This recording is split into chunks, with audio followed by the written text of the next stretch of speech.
name's Raiken. It's been a little while since we've been here. We had to go on hiatus for 2 sessions worth, so this is 3 weeks after our last session there, approximately. Due to some scheduling conflicts and some events, some traveling people had to do. But now everybody's back together, we're all here, and I'm hoping everybody is ready to play. When we left off, the party had recently helped win the decisive battle for the city of Umbralight in the Underdark. The drow had expressed their gratitude and given them lodging, and allowed them to bathe, given them time to rest. In the aftermath of the battle, the High Priestesses, specifically High Priestess Morwen, and the Under-Priestess to her, Elanthe, had gone about seeing to the needs of the people, helping to coordinate the rebuilding efforts in the wake of this battle. And after that was completed, they summoned the adventurers down, and have put together a feast to allow some of the soldiers and some of the local, some of the citizens to express their gratitude to the party. And so we left off last time with Morwen and Elanthe suggesting that once the meal was concluded, they would like to speak to the adventurers privately to discuss the passing of this artifact of Bahamut and how they can find the next one that they're looking for.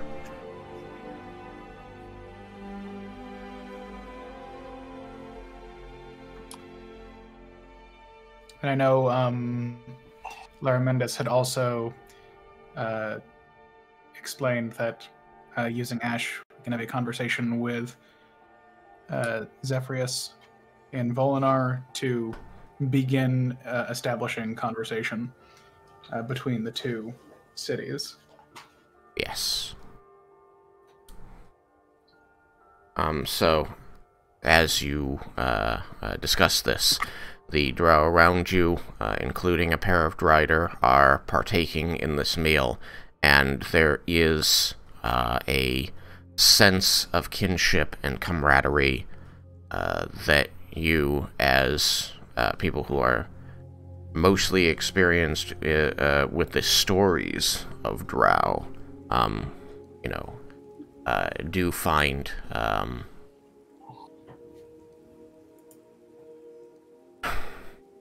I wanted to use the word surprising, but I don't feel like that's the right word.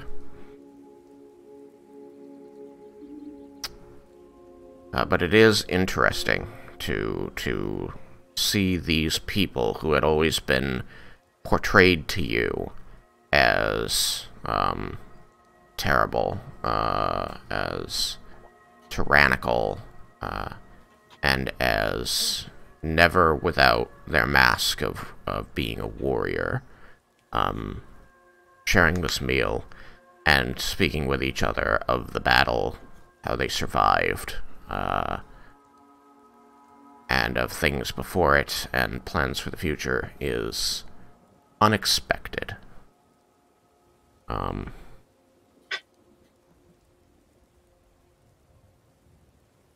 However, it is certainly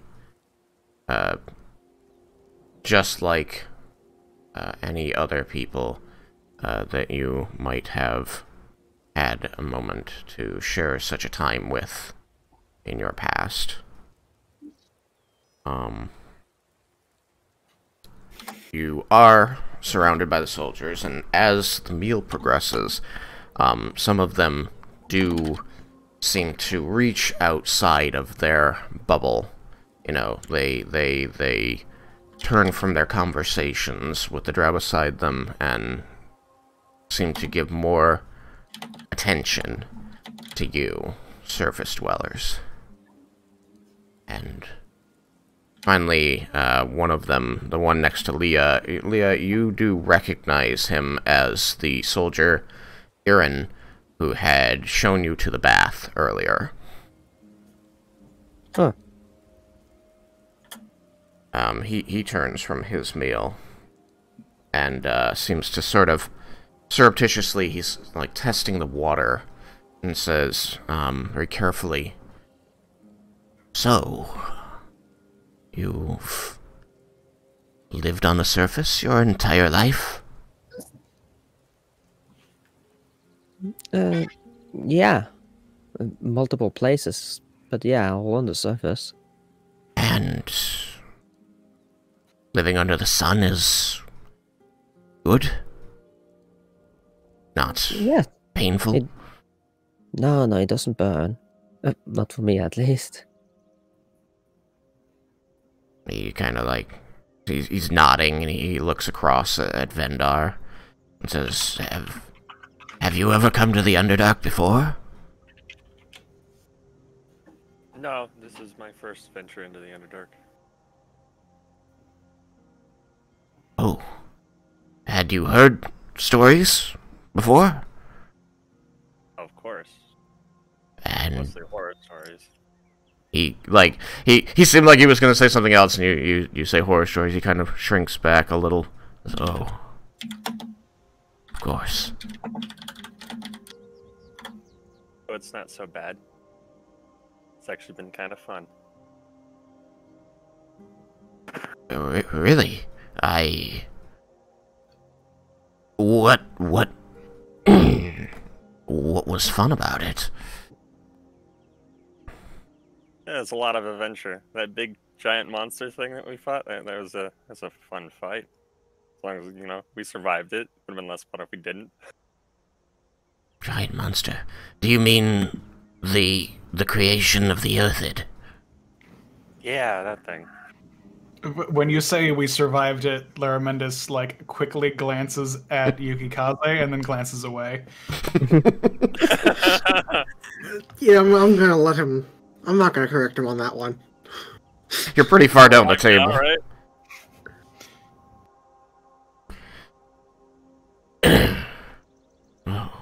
I don't normally think of fighting such terrifying beasts as fun, but I suppose that is why you are the adventurer and I am not.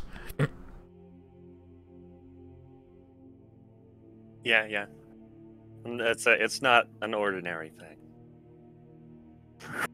Well, that thing was as far away from ordinary as it could be. Was an abomination. Do you fight similar creatures? Looking at, the three of you that are next to him. Fight similar creatures like that frequently? I mean, we fight other creatures, but we've never seen anything like that before. Oh. No, the big beholder spider thing was awful. That was probably the close. That was also some sort of abomination. Beholder spider? I don't really know what to call it. But I heard the word beholder at some points. I think that might be it, but not in this size. He sort of shakes his head, uncomprehending, says, I'm not certain what manner of beast that would be, but it does sound terrible. What did it do? Killed one of our friends for start. Oh. Yeah, it had a bunch of ice stalks that all shot a bunch of different beams of death and shit. Beams? One of them was a literal death ray. One of them turned our teammate into a stone. You could not heal him. We didn't get the chance.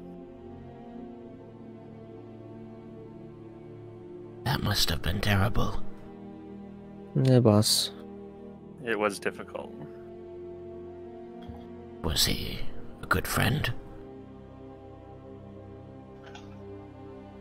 He was certainly a friend. We had been traveling for a while. I wish I'd known him better.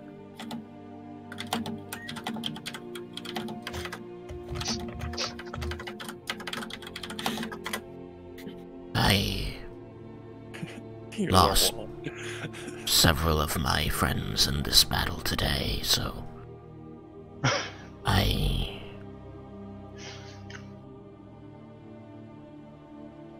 do not know the man you lost, but you have my empathy.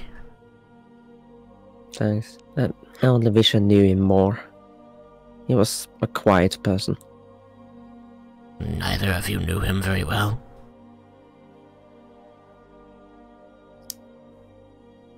I had probably only- knew him better. I traveled with him longer.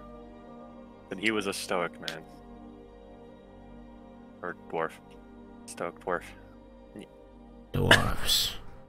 Yes.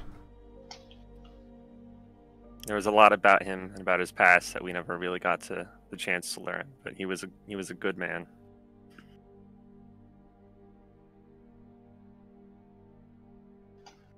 Here. I raise my glass and drink it. I believe I just have water, but I do the motion anyway. He, see his silver eyes open a bit wider, and he raises his glass to yours too. Says, well, at least he died fighting. And I assume that it helped you all survive. It really did. It's only because of him that we were able to survive that fight. It's also what cost him his life.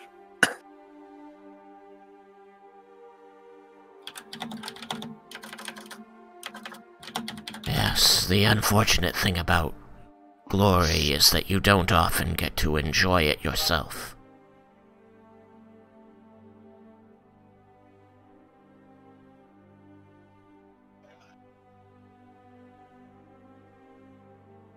But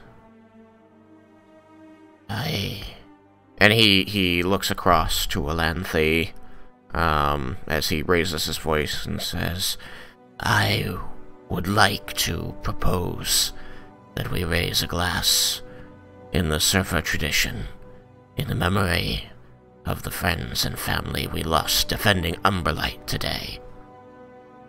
And Elanthe looks over as he raises his voice. She listens to him, and you see her slowly close her eyes and nod. Says, yes, I second this idea. And she stands, holding out a cup. Says, to all the drow who fell today in the name of Illustrae, in the name of freedom from Lolth, in hopes of finding a peaceful existence with those who dwell on the surface. And to our friends from the surface who helped us win this day. Around the tables, cups reach toward the roof of the cavern, as all of the soldiers and many of the unarmored citizens who are seated with raise glasses and say, to Illustrae. I'll join in. I'll say in kind. I will as well. Me too. Yeah, me too. I would imagine all of us participate in the toast. Wanted to make sure. Should never assume.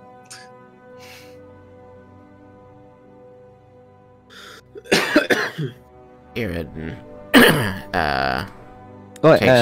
Lorelei raises her glass too. Or like her thimble. she does. It's kind of a glass. It's the size of her.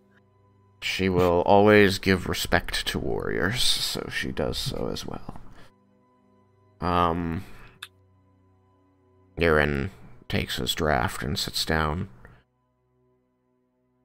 Says, I do not know the machinations of fate that brought you to us, but I am grateful to Illustrae that you were able to find your way here and help us.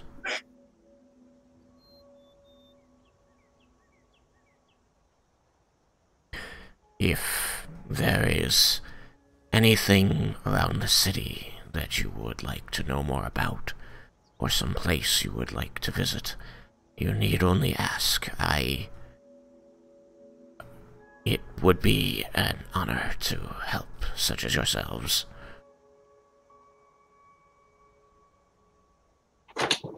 Your oven's ready. And who was that speaking?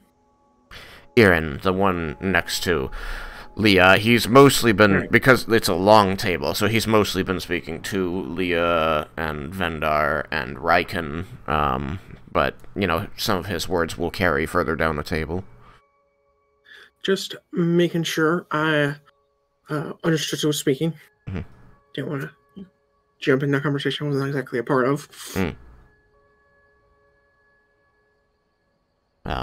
Down your end of the table, near the Dragonborn, the drow here will be a little bit more adventurous in their conversation, and would say, "A folk like you must have many interesting stories from the surface, places of dazzling vision or insane beasts that you've had to survive against. Would you share a story with us?" Cyrus would certainly be willing to give his best shot at it. They seem a little disappointed that it's not the Dragonborn speaking, but they listen with rapt attention nonetheless. He'd probably try and share a few, maybe one or two of the stories from the group's past, or maybe one from the Sons of the Imminent Dawn back when he traveled with them. Tell me the story, please. All right. Well, let me think. What would be the best place to start? Well, there was the time we battled a lich in search of an artifact. Lich. They word circles among the nearby drow, and they seem to, like, nod slowly in comprehension. A form of undead mage, for those who may not know. One of them points at the other, like, ah, yeah.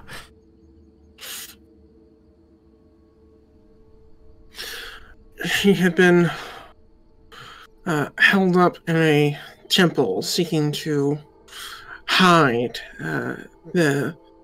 Is Raiken wearing his armor?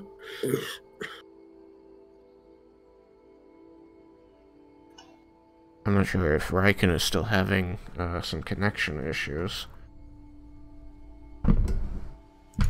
But he must be if he hasn't answered.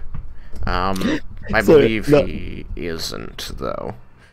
Okay. As I said, Raiken having connection issues, and now imagined Raiken's armor like glitching back and forth. I can't get it to seem to stay on. Suddenly, he's just his torso, and there's like a spinning circle in the center of it. He's holding a mug, and he's like armored at the moment, and he goes to drink, the armor disappears, and the mug falls because it wasn't in his hand, it was in the armor. The day, mine. Alright, well, Okay, I'll do my there best. we go. No, yes, Raiken would not have the armor right now. Okay.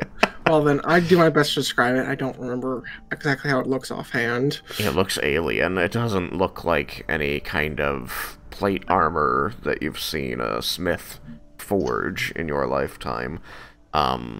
It seems too thin and unprotective in some places, and elsewhere it has parts that you can't imagine the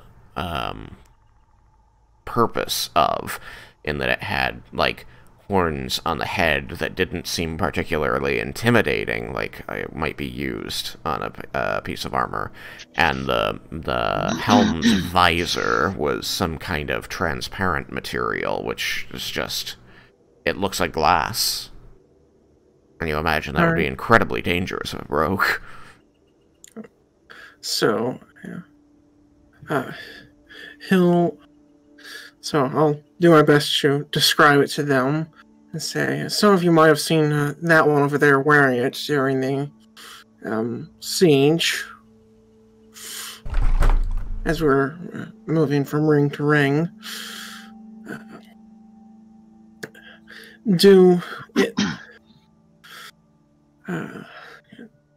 The Lich was doing her best to see its destruction by keeping it out of combat for an extremely long amount of time. But we were able to get to this hidden vault, I guess you could call it, out in the desert where she'd been hiding it, full with many mummies and traps, and a plethora of illusions guarding its secrets. That sounds very dangerous, and yet you all survived. You must be very skilled warriors. We did survive, although admittedly, only just. That place blew up. They look up. They look over at the gnome. Blew up. The and he Lich just kind of does like the thing with the hands. Just goes like. Yeah, I can see it. Had been making, had been tinkering with some very, very powerful magic. That, in part, with her death and, well, frankly, us not entirely knowing the what all was going on there, caused a reaction. It may have caused the place to be destroyed, or possibly only moved. But once we made it out of the vault, there was nothing left behind us other than a crater. Well, at least you weren't taken with it. Indeed. And we managed to recover the armor he now bears, once again gesturing to Raiken, in the nick of time. Had it been only a few hours later, it would have been gone from this world. I don't know the importance of this artifact, but if it makes you stronger, then it seems it was worth it.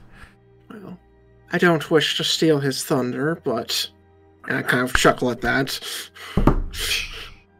But you may have heard of events near the end of the battle, and I'll do my best to describe kind of the effect of Raiken's armor when he wiped out the spiders.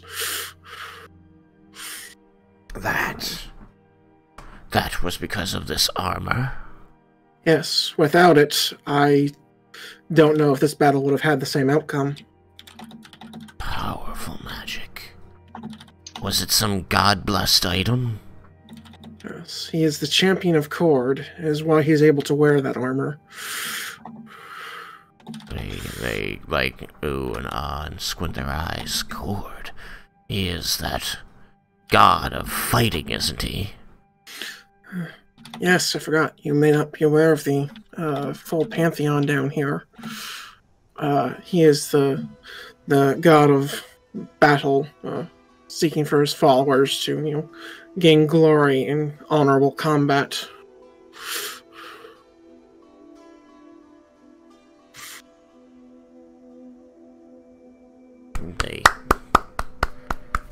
They clap and cheer for the story, and they turn to Yukikaze and say, "What great deeds have you done, warrior? Surely you must have done something amazing with your stature and physique." I currently am only really a humble warrior that has been on a pilgrimage and have joined the group in these deeds. I I haven't done anything that extravagant. They exchange a look. You fell in with them by accident, and now you are a hero to the drow. Not by accident. My Lord Bahamut has been a huge, has guided,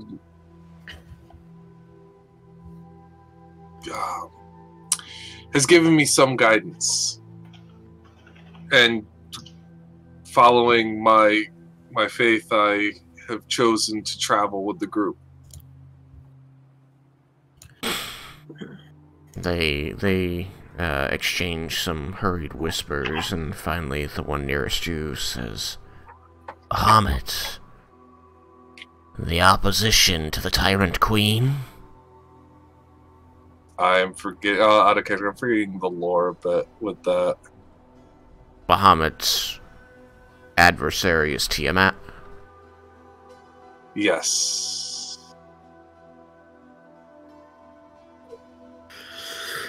Then we have a common enemy outside of Lulth. That we do. Hold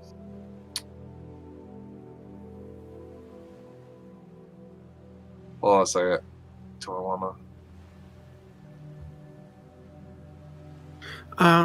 Yeah. Tristan, do you by chance remember the name of the ancient black dragon? Shisharin. Shisharin. Then, Cyrus would look over to Yukikaze. Don't sell yourself short on as far as your feats of glory go. You survived the Isle of Arcosia, which, from the stories you've told me, was no small feat. And then you did battle with Shisharin. That was also rather spectacular. Well, doing battle and trying to pull a bluff is, I find a bit different, or a little less impressive, and it's only thanks to how great the champion of Bahamut was when he originally faced her. Or him. It. Her. Her.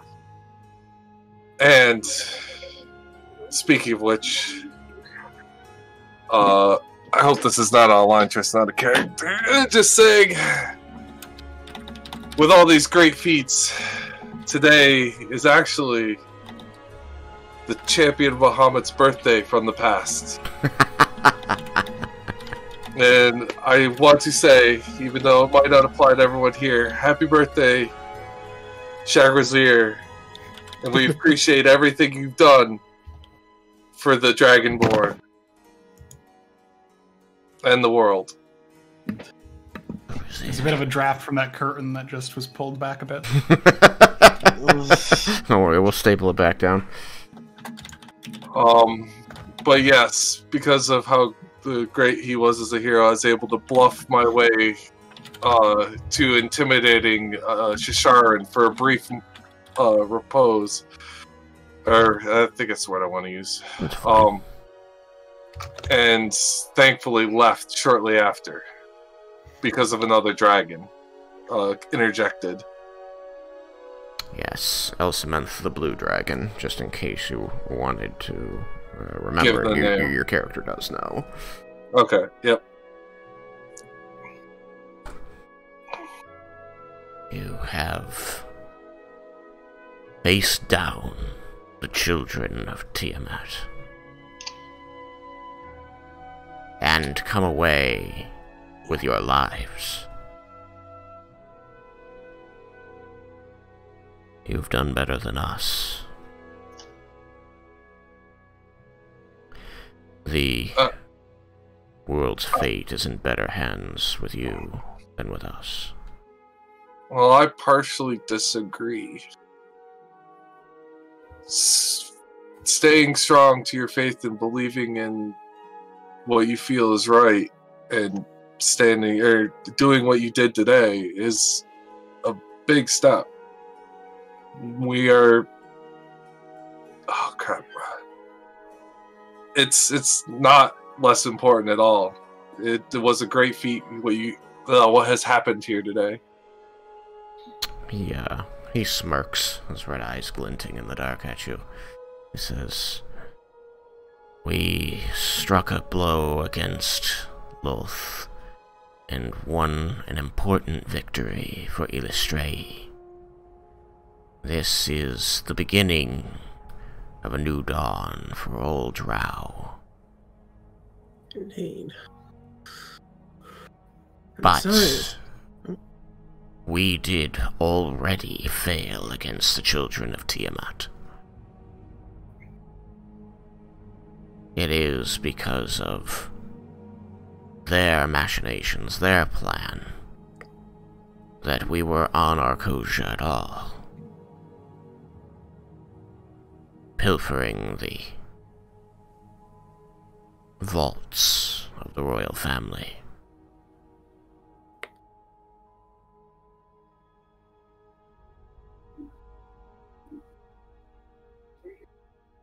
He falls silent. Well, the way I see it, I'm significantly happy that it was you, rather than another tribe or house. For now, we may have an ally, whereas otherwise we would purely have enemies we must deal with to try and stop the draconic threat. And I, for one, am happy for that. It was not only us.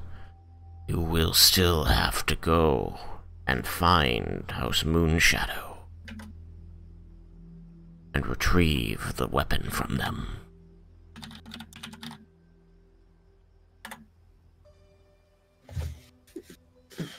We don't have all of them, the artifacts. Yes, but you have one, and that is enough. Loomrazor took the armor. They tried, but to the best of my knowledge, they failed. For it was still in Arcosia when this group passed through, and they took possession of it.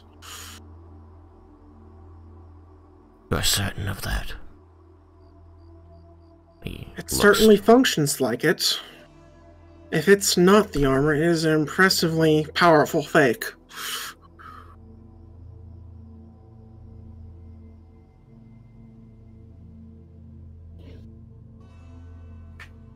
Well, you give me hope, warriors.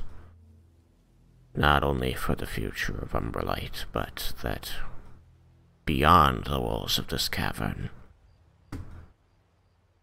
things may continue on, even in these dark times.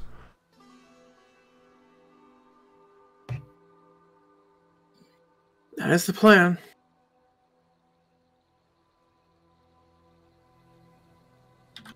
I have to be the asshole here. I am just dying to know. And he sort of stands up and carrying a cup with him over to Laramundus. And he kind of like leans next to you, like over the edge of the table. What must be going through the mind of a high elf coming down here and helping us?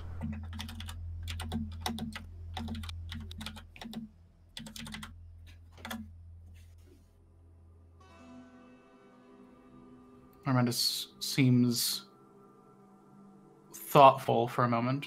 He's trying to formulate his Takes a swig response. from the cup and looks at you with his red eyes.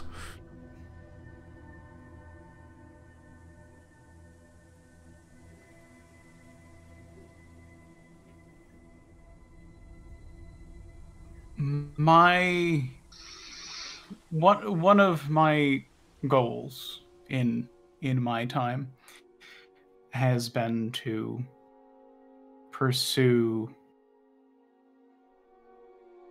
stories and tales and information in that vein and share it with others.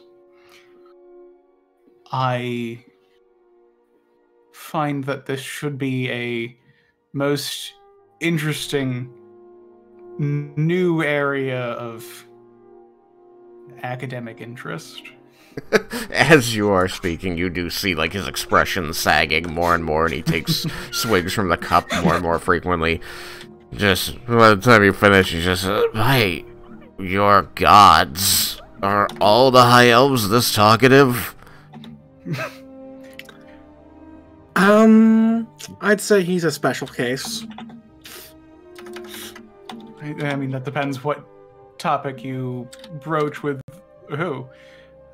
Many of the other professors at the university, if you could get them talking about their subject, now he's just like really speeding up.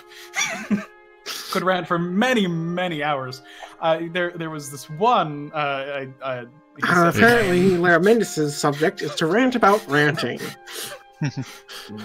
He's just going to place a hand on your shoulder and squeeze. And he's going to bring his face down close to yours. He's going to say, Aaron. Larmendis. Pleasure. In all seriousness, I am very glad to see this as a potential future, and I look forward to seeing it progress in the time that I'm given. He smiles. This says, we were right to kick that bitch Lulth out of here. She had you all wrong.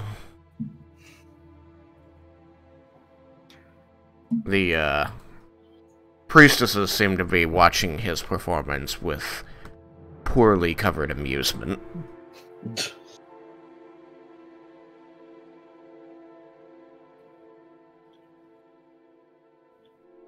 The drow seem to be having a good time meeting you, though. As he sits down, he raises his glass and leans out over the table to make eye contact with you, Lara, and says, thanks again. Yeah, I know it's been said, but, you know, thanks. None of this would have been possible without all of you. What's the word I'm looking for? Laramendis doesn't pause at this moment. Our great and honorable sacrifices. That seems a more eloquent way of saying efforts. He drinks to that. Whether it was to what he said or you accepting what he said, you're not sure. He doesn't say anything, he just starts drinking. Or maybe he just wanted a drink.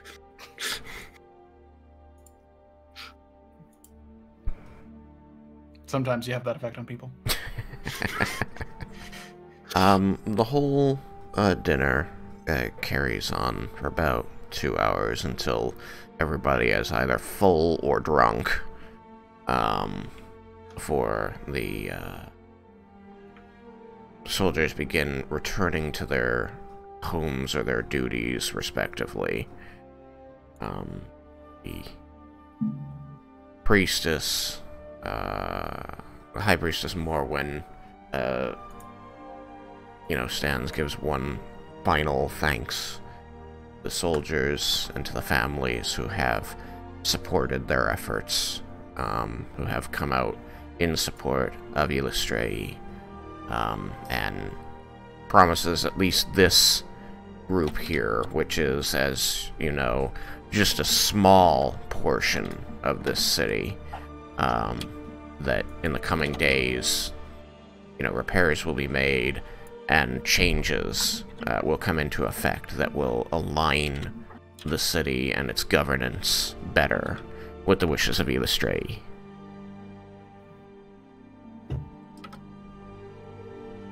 If there's anything you would like to ask of your drow hosts before the parties separate, please engage me.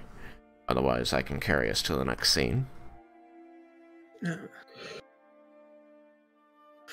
I would have one question for them, although I'm not certain if this is the place for it. Do we have any indication that we'll be going, like, that we'll have any other, like, private meetings with them anytime in the future? Or would this be the time to, like, ask any questions? Morwen leans onto her elbows on the table and looks thoughtful for a moment and says, "You are, of course, honored guests in this city whenever you visit. Umberlight shall not soon forget what you have given us, what you have helped us to achieve. I am not certain what you feel still needs to be clandestine." Sorry, old habits. Very well. In my research on the surface, I was made aware that drow of some house, I'm not sure if it's this one or another, may have taken possession of a particular item. Tristan, I think it's like the headband of inspiration, something like that. Something like that, yes. Sounds correct. And I was wondering if you might know its location. I do not know an item by such a name. Do you know its deeds? I believe what you had told me is it was last used to help develop a... I don't know if it was a finds. It's probably pinned. Let me see. Pin messages.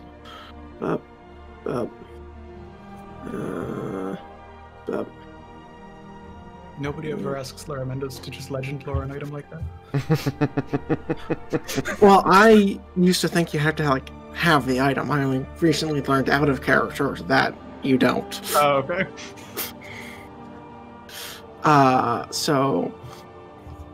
Okay, so I found it. Apparently its name is the Circlet of Inspiration, so I was close.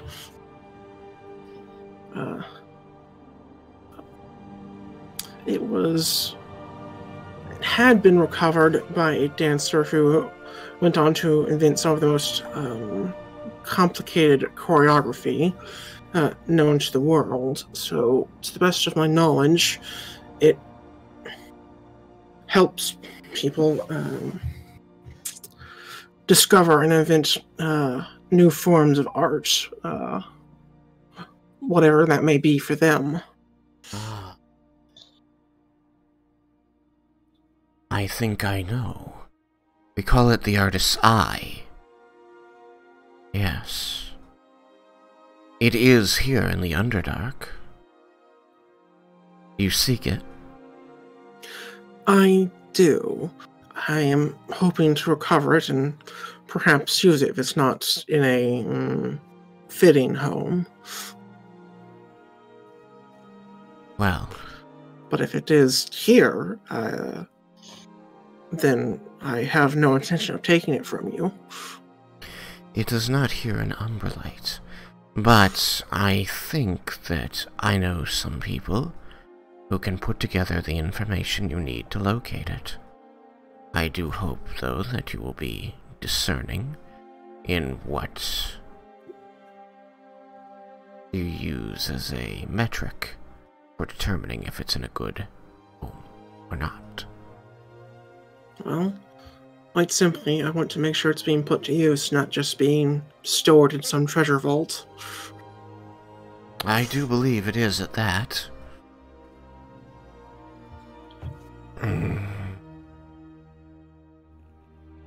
But I can, again, dispatch my agents to determine that for you. Alright. Well, You said that you needed to wait for your father to arrive. I should be able to have that information by then. Yes, that would be most appreciated. Very good. Now then, if there is nothing else of pressing urgency to be discussed at the table. There is one more thing. If we end up here,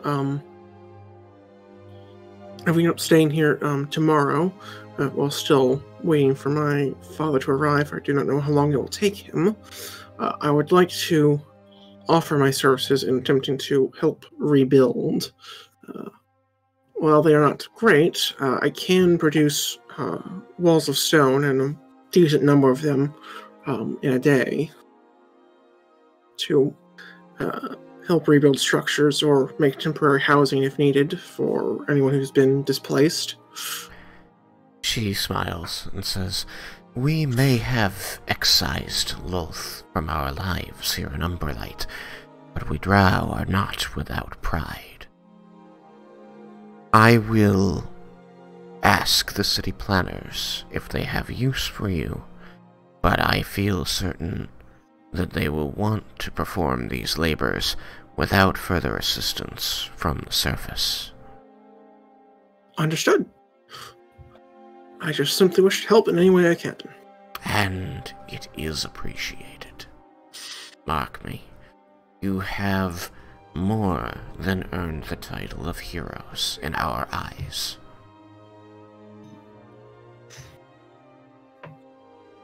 Now then, I do believe, she looks around at the group, that it is time that we, Umberlight, holds up its end of our agreement.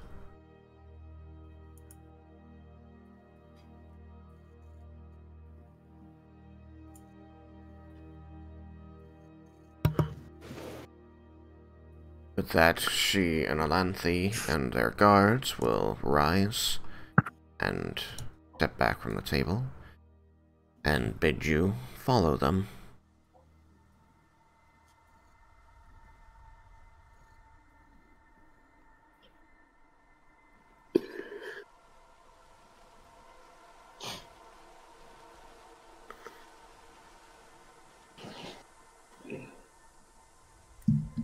I mean, we follow them, of course.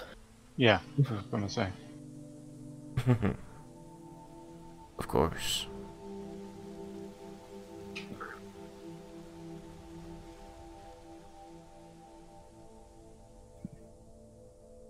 They lead you back, and you can hear, even as you are walking up toward the cascading waterfalls, back toward the central civic building in which you have rooms, the sounds of groups of drow lower in the city making repairs and shouting to one another to work on these projects together.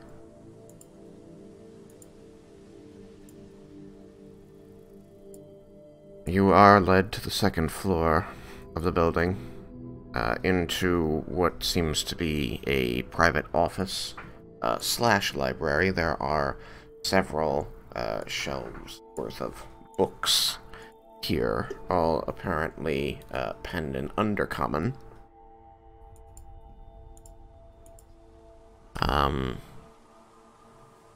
Morwen will nod to Alanthe, and they will move toward one of the shelves. The soldiers with the group will excuse themselves to the doorway outside the office. Then upon approaching one of the bookshelves, Morwen and Alanthe will raise their hands, which will begin to glow with a soft white light. And after a moment, the bookshelf itself will slide out and to the side. Behind it, there is a it is a tapestry, parts of which were visible beyond the bookshelf. So its presence was not unknown. But now, with the bookshelf out of the way, you can see they can move it, and there is an alcove beyond. Small, set into the wall, designed for handheld items.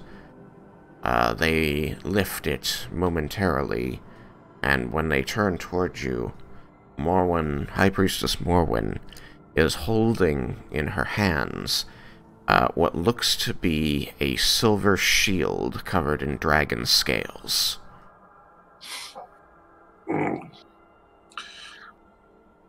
And based on the knowledge and lore we know of it, we can confirm that that's what it is, Tristan? It does look like what you know to be the dragon scale. Okay. The shield of Bahamut. If you guys don't mind, I will... Ooh, excuse me, sorry.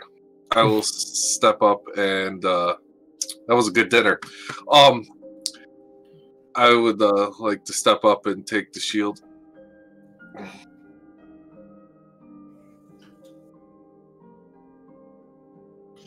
It seems the party offers no resistance. So I will, nicely walk up and take to receive it. As you reach forward to take the shield from her, she holds it out to you and says, "In recognition of the great deeds of this group, your efforts in helping the drow of this city stay true to their belief in Illustray and protecting their lives, we uphold the agreement we made with you and offer you this, the artifact of Bahamut that was taken from Arcosia many months ago." I want to say, I respectfully accept and thank you for upholding what you said. You reach out and take the shield, placing your hands on its edge above hers. As you make contact with the shield, you feel pressure on your mind. You feel a familiar presence, and you find that the room around you falls away into darkness, and you stand alone holding this shield before you.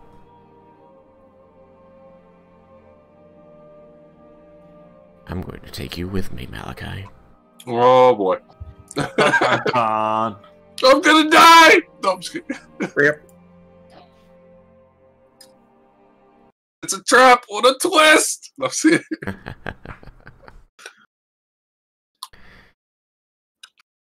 As you place your hands upon the shield, you feel the familiar presence, the now familiar presence of Bahamut in your mind. When you have gone to pray at his varying temples, and he has sent you visions, it felt like this. Okay. And as you look around yourself, noticing that the party is missing, that you are alone in this void, you begin to expect visions to come to you, to see images of the world as you have previously. But after a moment, they do not appear. Wonder what's going on. You hear footsteps, even though, as far as you can tell, there is no ground upon which you stand, though you do not feel you are falling. You hear the clinking of metal and a heavy stride, and out of the impenetrable shadows around you steps a dragonborn with green-black scales and a scar over his left eye. And Yukikaze will immediately drop down to one knee. He is... Go ahead. I don't know what to say. It's an honor to be in your presence. The Dragonborn stands before you. You can feel him looking down upon your prone form. He is wearing the familiar armor of Bahamut, which gleams silver in the darkness. And you hear him breathe out for the first time, other than the sounds of his armor that you've heard exude from him. You hear him unstrap a part of the armor, and the scraping of metal. And he says, "Rise, Yukikaze." I will get up. You do me great honor by pursuing this path in the name of Bahamut. I know you already have figured out who I am, but it is still expected that I introduce myself. You may call me Shagrazir, and I was the champion of Bahamut 1,000 years ago.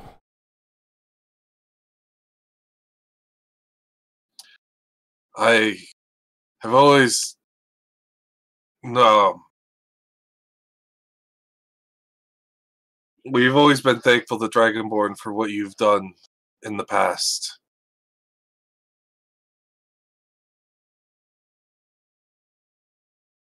I was given a hard decision all those centuries ago about how best to serve my people and to protect them from the machinations of the chromatic dragons. Shisharan specifically sought the destruction of the tribes.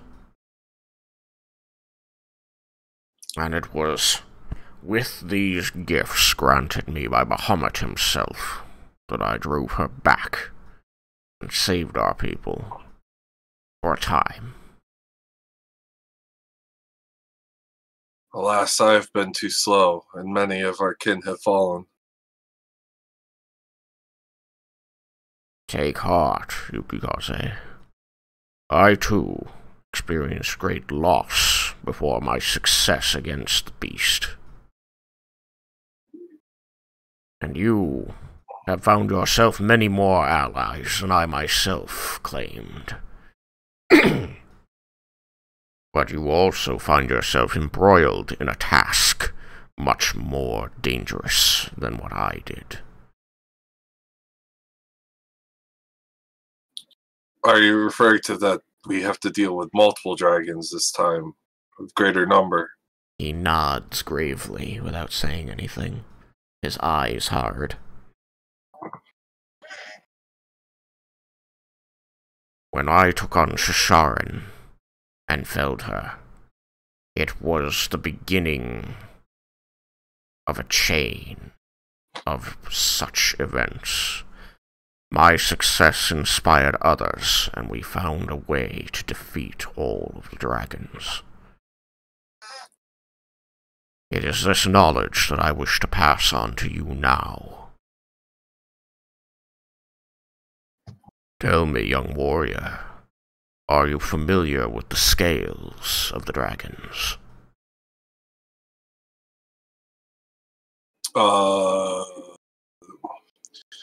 I may be, Sir Shagrazir, but enlighten me again, please.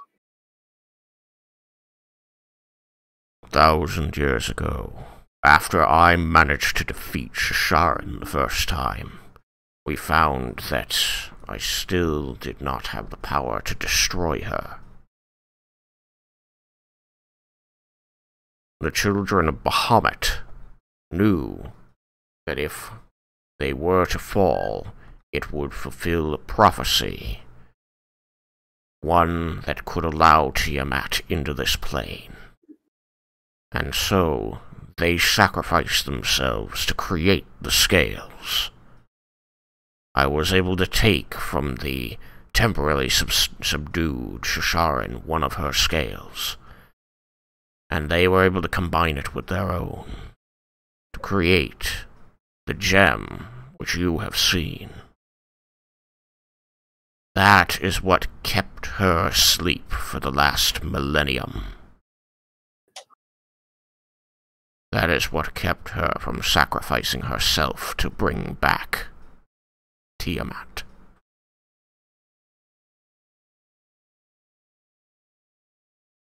If this was destroyed, would that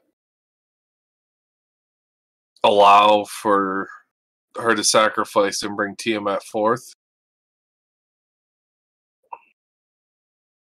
Without the scales of the now extinct children of Bahamut, it would be impossible to reforge the item.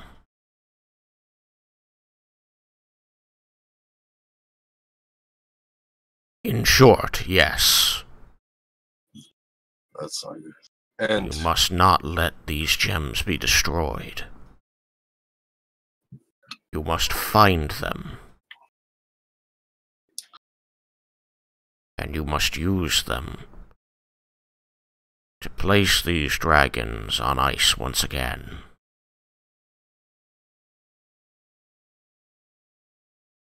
Sir Sacrasier, is there any knowledge that you're allowed to pass on how many of the scales, just to double check how many scales there are and the way to use them? Of course.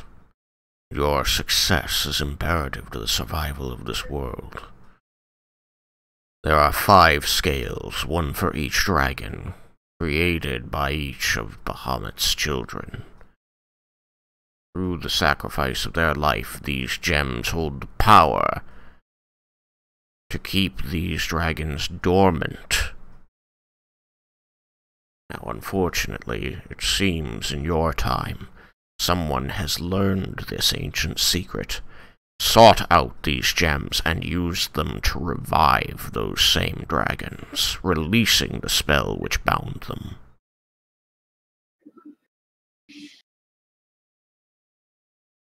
That is unfortunate.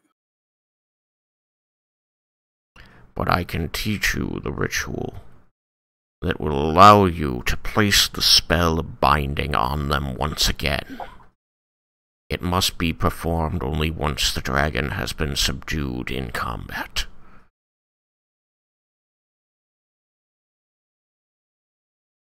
Is there any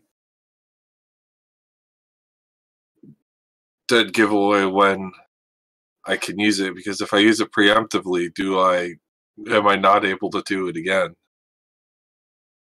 Likely, if you did it too soon, you would lose your life because the dragon would snap you up. I can agree with that, or I understand that. You will know when it is safe to perform this ritual.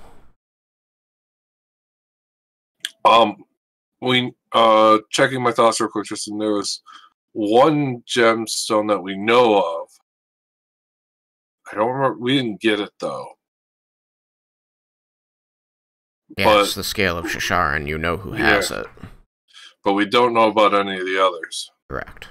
So, back in character, Shishag Wazir, also, before you teach me the spell, is there also a way to know where the other scales are? Or we have to sort them out? Before my time on this world ended, I founded an order whose sole purpose was to guard these scales. Hopefully until the end of time, but apparently there has been a breach. You will be looking for an organization of Dragonborn and their followers who call themselves the Platinum Sentinels. Okay. You have already met some of them.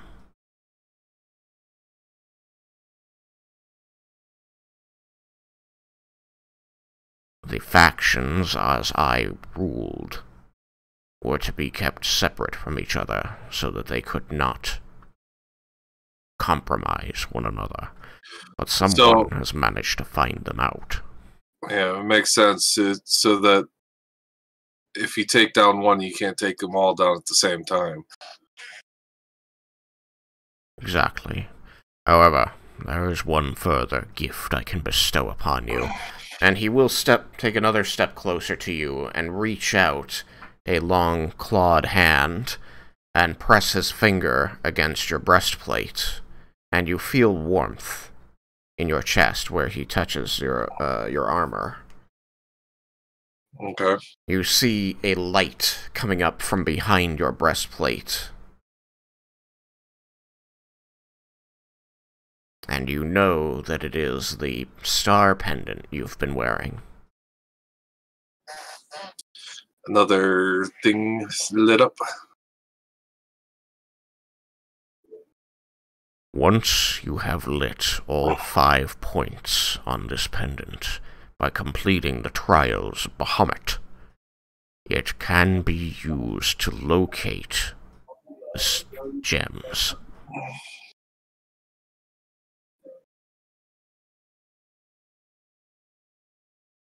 Okay.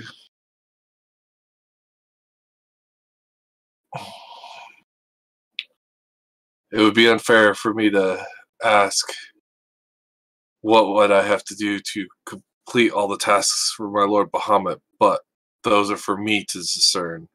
He grins, baring his sharp reptilian teeth at you. He says, "Indeed, it is between you and Bahamut. You will know when you have completed his trial." I thank you for all that you have given me already, Sir Shagwazir.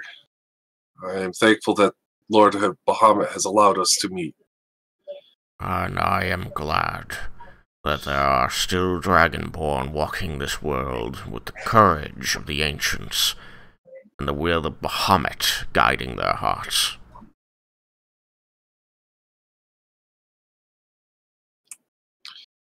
I am only thankful that I've lived to this day and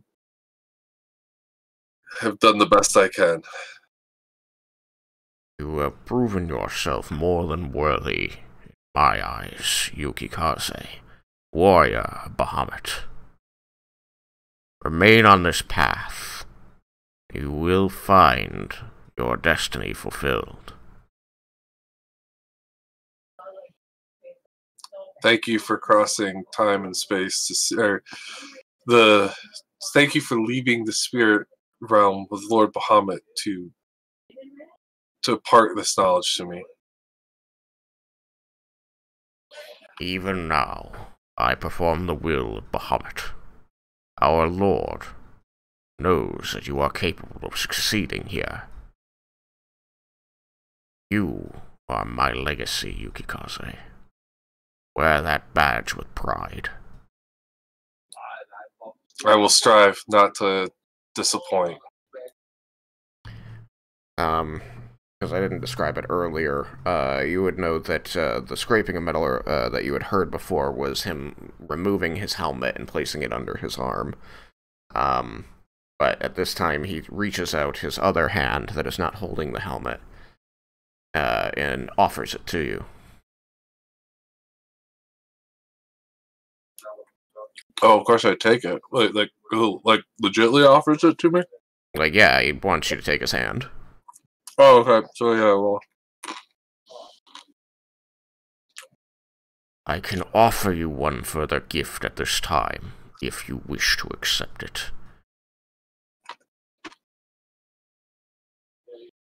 I'd be a fool not to. Then, by the will of Bahamut, I bestow a portion of my power upon you. Use it to do the will of our god and defeat Tiamat.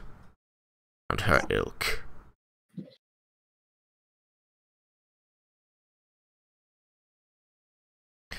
You will feel a warmth in your hand as he closes the gauntlet, his gauntleted fist around yours, and a bright light will begin to emit from between your palms, eventually too bright to look upon, and eventually that warmth becomes a searing pain in your palm. I will take it. I will act tough, but probably twitch a little, like, because knowing it pain.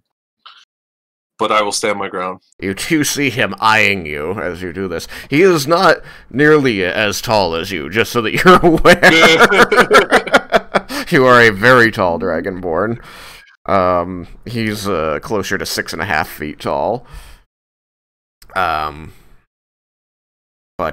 he might have been 7'0" or something like that. I have to check. But either way, he's shorter than you.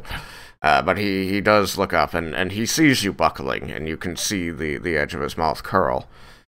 And eventually he finally, like, as the pain becomes higher, greater, you feel him squeezing tighter on your hand, making it harder to escape the pain.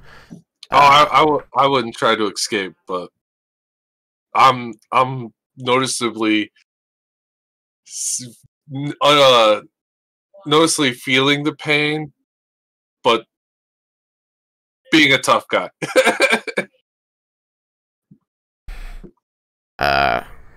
After what feels like an excruciatingly long time, he releases your hand suddenly, and as you pull it back, you see that there is a mark burned into your palm like a brand, in the shape of Bahamut, like the symbol of Bahamut being the dragon's face.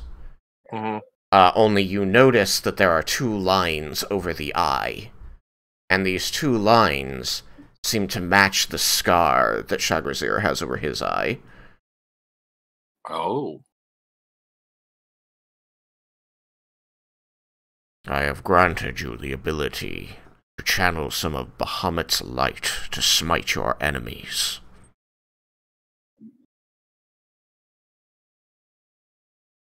I am very grateful, Sir Shagrazir. He dons the helmet again.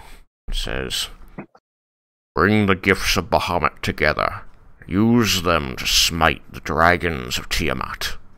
Protect this world from destruction and tyranny.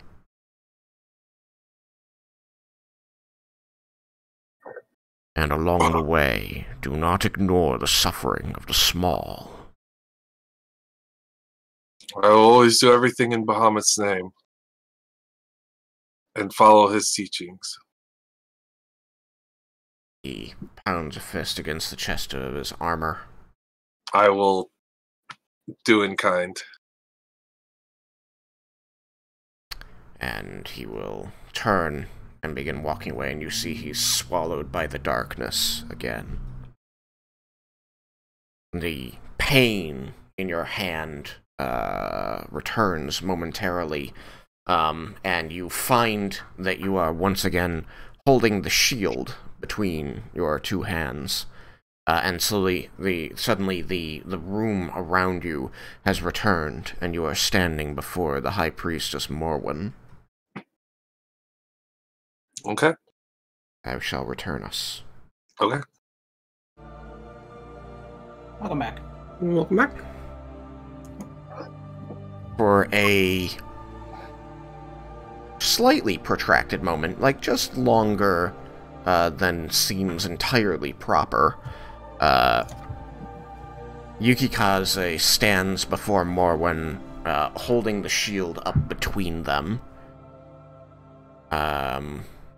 You know, it's just at that point where he's been standing there still long enough that you go, is something the matter? And just as you begin to have this thought, he seems to let out this held breath.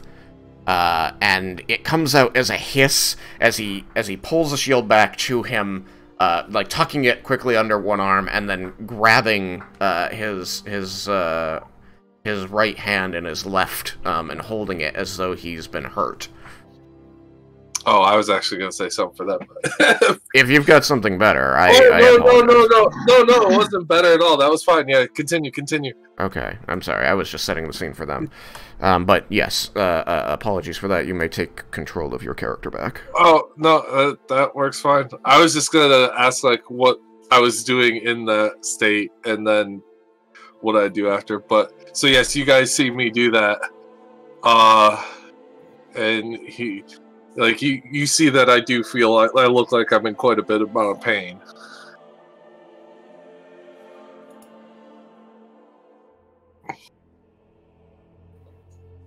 Anything? So what happened there, guy? You alright?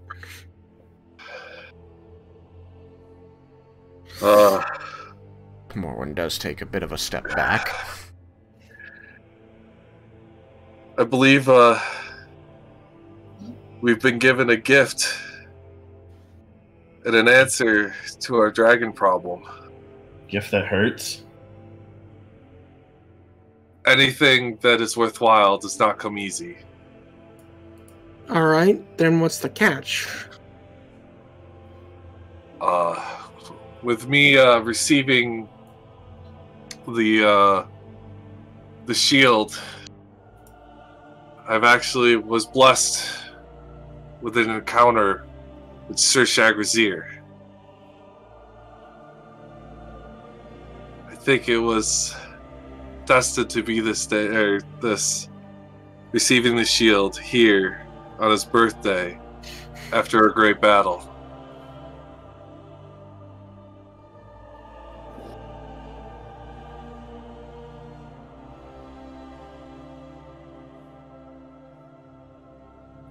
Do I just keep giving lines? Are you guys gonna like ask more?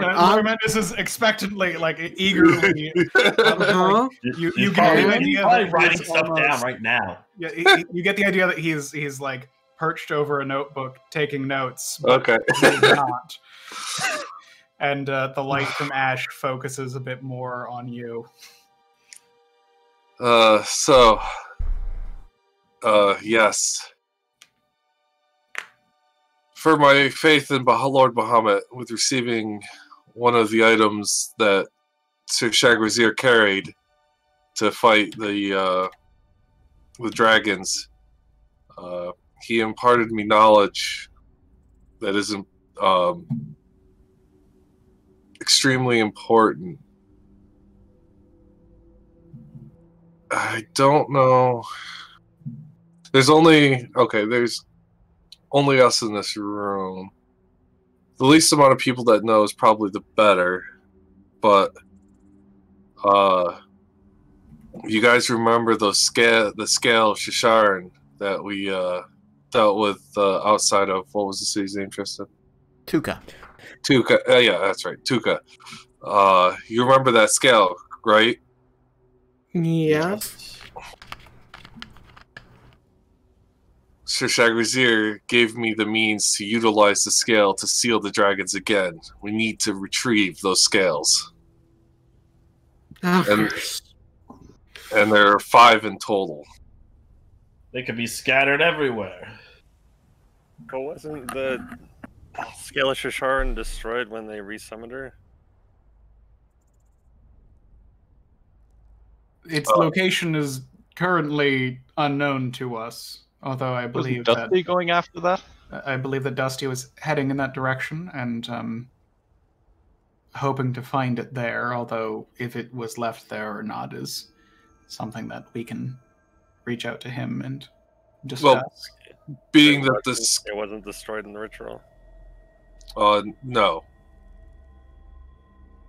I believe if Lord Shagrazir was telling me this, that, or Sir Shagrazir was telling me that, he would have informed me that if one of the scales was destroyed.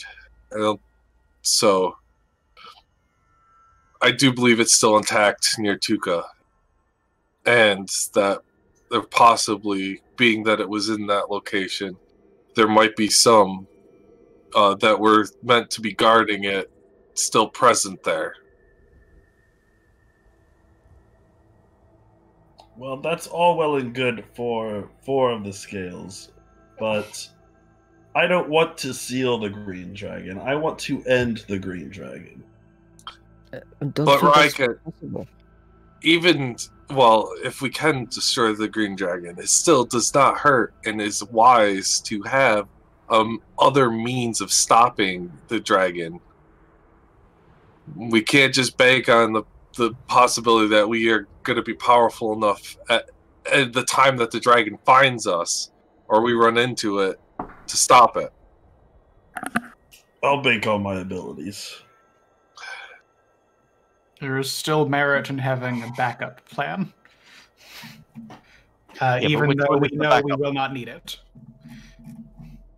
And being that, with the help of Lord Bahamut, that they were not able to vanquish the dragons before, means that it may be impossible or very slim chance of doing so.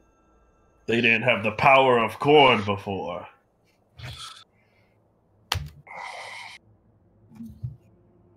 So that was what was imparted to me just now, thanks to Lord Bahamut and Sir Shagwazir. All right. So, what's so special about these scales? They're part of the dragon. Right, but so... And they refuse... Could it be any scale from the dragon, or does it have to be this particular scale? I believe it has something to do with the gemstones and the spell that was given that work in conjunction with each other to work as a seal. Well, according to Dusty, I believe it'll have to be these particular scales, because according to Dusty, there's some sort of fusion between one of the original scales of one of Tiamat's daughters and one of the original scales of one of the original chromatic dragons as well. I mean, metallic. Yeah, metallic. Well, yeah, there was followers of Bahamut gave their lives to create it, so I don't think we have we don't have the means to replicate it. And also that means we'd have to give more life to create something like that.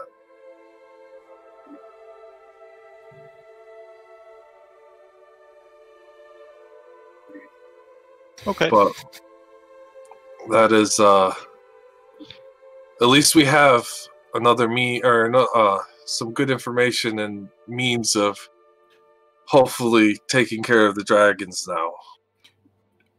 Do you know how they were created? I don't know exactly. I don't know what was done to do the exact thing. All I know is that it uses, right, just you said, gemstones. He refers to them, to simplify things, he referred to them as gems. Gems, okay. That way he wasn't just using the word scales constantly and being confusing. Okay. So the use of the scales and the sacrifice of the followers of Bahamut is all I really know. I don't know the details of what was done for creating it.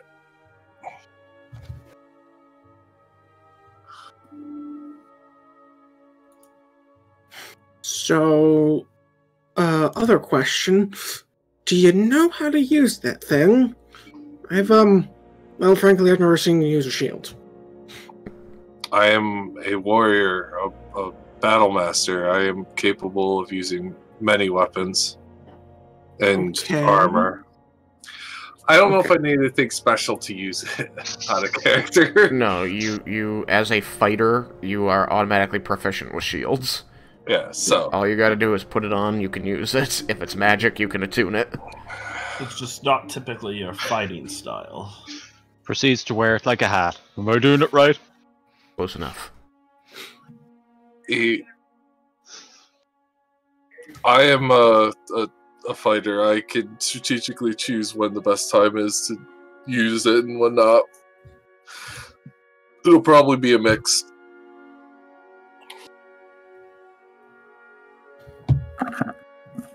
I'm saving it for later.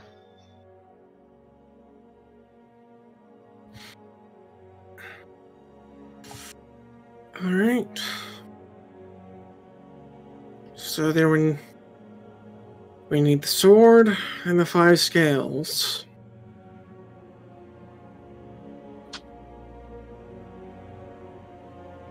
You wouldn't happen to have any leads on those scales, would you? This is Yes. a general question to the room. Well, we know at least 3 of them have woken up, right? Which means at least 3 of them are already in the hands of their We followers. also have divination, which we can use to narrow down locations. And actually, I believe we know 4 have woken up. Because we know Bala is awake. Shisharan and the blue one, I forgot. Elsementh. And Elsementh both showed up at Tuka, with Elsementh telling Shisharan that they need to go see Big Brother, which I'd assume is the red dragon, although it could be white, but I doubt it. Well, there is. Assuming that's the red dragon, then the only one we don't know about is the white dragon. There is the guardians of the gems that we could seek out when we if we head back to Tuka at all. I don't know with what time frame we're going to be doing things in, but we're probably going to find the weapon first, and then proceed from there. We do know that the individual cells of that organization were notoriously detached from each other, and that gaining information about the others through the one that we know is unlikely. That's true. They spoke. Lormend is very clearly disappointed about this maneuver of theirs. Yeah, I was getting to that, yeah. But if while we're on our travels and I am able to prove myself to Bahamut, my Lord Sir Shagwazir informed me that my pendant will help guide us. Well, that's something. Alright. New question. Do we think it would be better to take the shield with us in our attempt to retrieve the sword, or do we send it back to the surface? Send it back to the surface.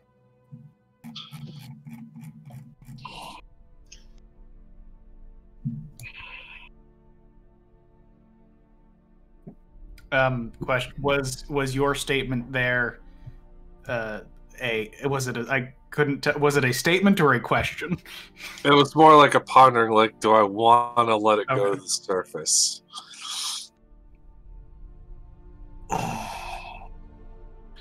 What would be I don't see a purpose in sending it, and it could, I could possibly use, because, even though I prefer my dual-wielding style, having extra defense in a tough situation would be good, and it is a gift of Bahamut. I believe that the benefit to sending it to the surface is to guarantee its safety, at least more than we can be assured of being safe when we venture into where we need to go. But there is also merit that we are safer for having it. And there's also the merit we're entrusting it to be taken by someone, and the cost will be taken from that person that is sending it. No, I would be sending it directly to Nalia. Oh. We have a few methods of teleporting things. You mages in your teleporting. It has proven quite useful, and I feel like it will prove even more useful as we travel around the continent in search of these. You had in character called them gems. Yes. These gems. Well, I'm not the sole. I'm not the only party member here. So if that is what everyone wishes to do, I will agree to send it to Nalia. It could probably help her research too if she had another piece of the set. I do not think she would be opposed to keeping it safe and keeping an eye on it. Does everyone else feel the same? If you do feel that it will be safe enough with us here and will not... part of the reason for leaving the armor there had been drawing attention in ways that we didn't want it to when we were coming to this city, which is not as much a concern, I believe, in the next location. I don't think having this particular thing will make things more difficult that way. It doesn't matter purely. You know my preference. If more than one of us wants it set, I'm perfectly fine with sending it. How do you guys feel about it?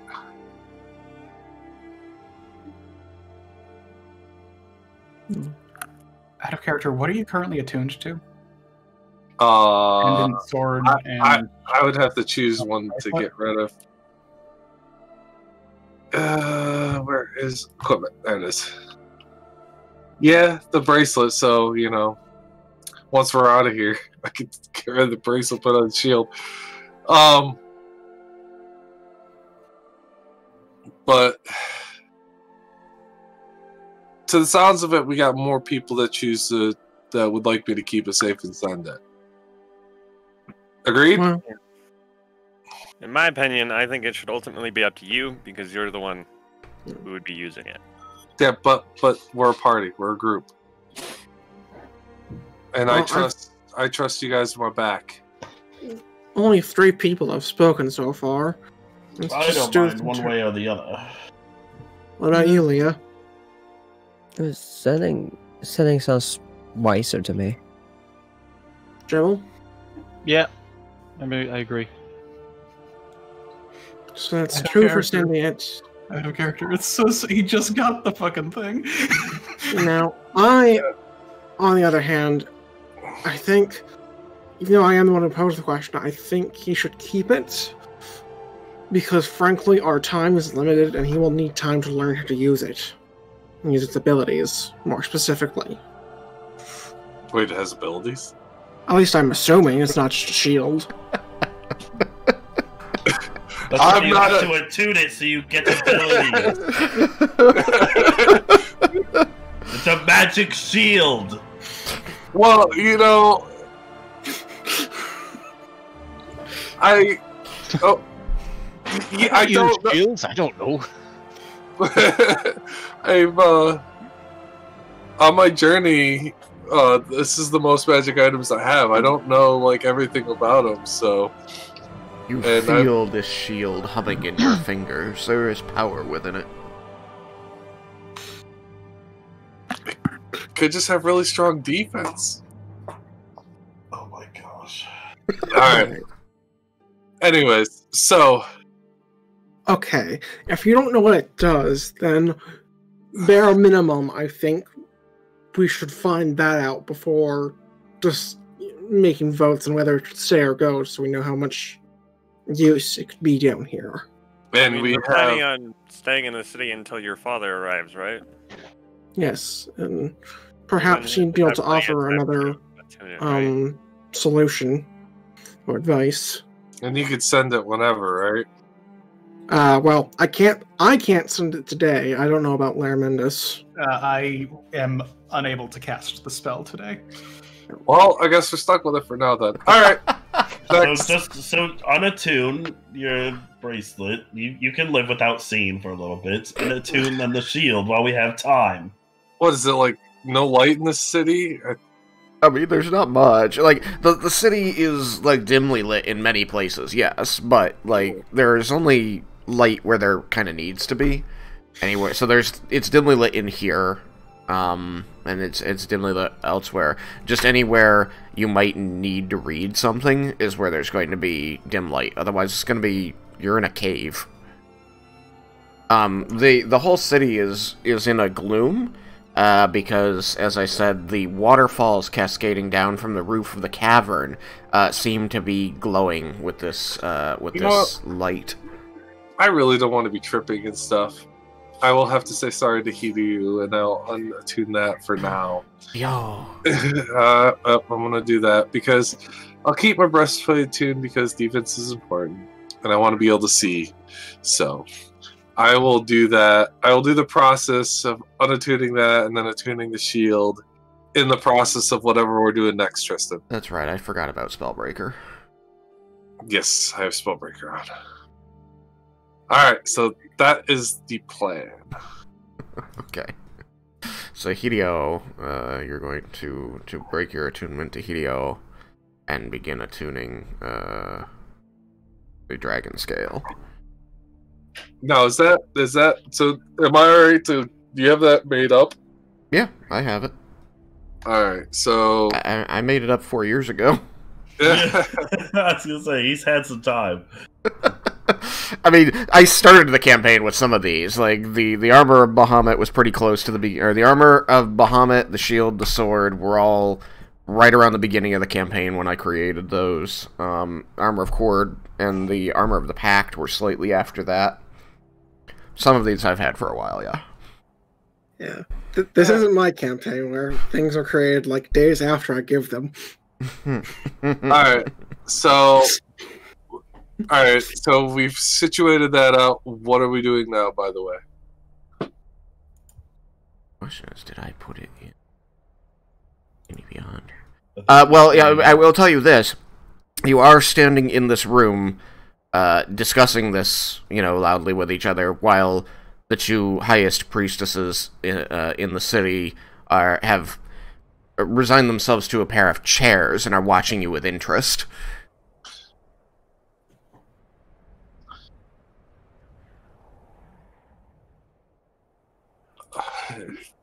Well, if we're going to be here a while, I know what I want to do. Let me guess, collect poison? How'd you know? Oh, geez. I should have guessed that one. The drows are known for their poison. I'm sure they got some nice tips and tricks that I would love to know. Raiken scale does exist in D&D Beyond. Sweet. Nice. I would have figured that you put it in.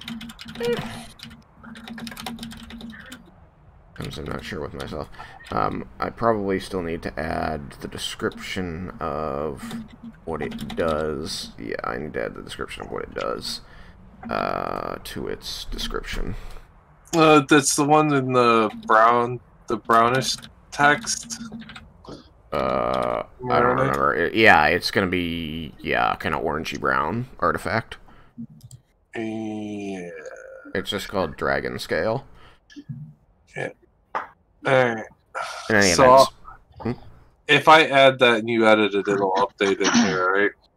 You'll need to refresh, probably. yeah, you hit the refresh button, it'll go up. I'll start typing it in nowish. But yes, here we go.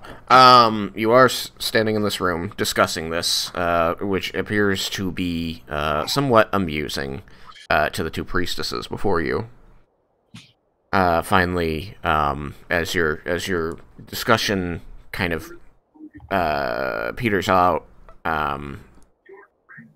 Morwen, who's sitting there with her elbow up on the arm's rest and her chin on her hand, as she's like, you can see her eyes dancing between each of your faces as you discuss, says, "Well, if that's been decided, perhaps you would like the rest of the information that we promised to give you." Oh, yes, please. Yes, apologies for the delay. This is what happens every time we find cool stuff. Or gets to. She smiles and says, "It's quite all right. I was mostly worried about your friend when he seemed to drift off for a moment there. But it seems all is well. Your group is comprised of people with very strong connections to very powerful entities, I see." It's because I walk my faith with high regard. Indeed. And it seems that your faith in Bahamut is being rewarded. And that is well, as in allying yourself with us, in positioning yourselves to protect the material plane from the designs of the evil that is attempting to take it over. You have set yourself at odds with the children of Tiamat. So, that is one ally I would be thankful to have. Now then, we have given you the shield, and I heard earlier that Aaron told you that the armor had been taken by one of the other clans of drow. However, you believe the theft was unsuccessful. That is our belief, yes, as we have come to possession of an armor of the same description and seemingly same effects from Arcosia. Well, if that is the case, then you are lucky. You are now in possession of 2 of the 3 items that the drow were ordered by the dragons to steal from Arcosia. The final one was a sword. It was taken from the palace on your island kingdom and brought to here to the Underdark, to a place called the City of Onyx. Not really what I would call a sister city to Umberlight, however, it is similar in size and manpower. How are their beliefs down there? They are devoutly followers of Lolth. Those that escaped the battle today will likely seek out the City of Onyx, bearing the message of Umberlight's portrayal.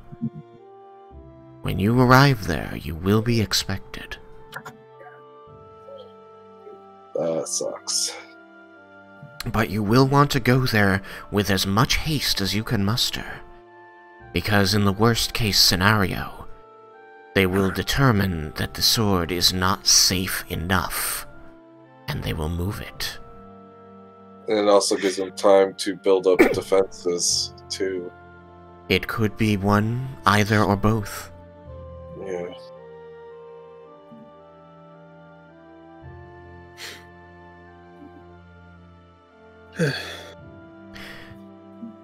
However, fate has not conspired entirely against you this day. Indeed, it behooves all of us for you to succeed on your mission. And it is with that in mind that I am electing to choose a couple of my soldiers who will guide you to the City of Onyx, so you needn't lose your way in the tunnels between here and there. Well, that's very much appreciate that. She nods. I recommend you take only what time you need to rest and gather yourselves, and then make haste. Time is not your ally now.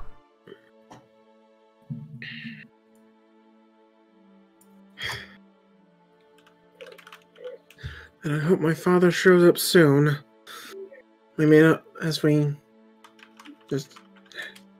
sadly, we do not have time to wait for it if he takes very long. Yeah, we might have to leave. Your father, does he have the shapeshifting abilities as well? Yes. I've never seen him, actually, as a dragon. Then how do you know he actually is a dragon? I just stare at you blankly, look at my scales, and then look at you again. Eddie's his daddy.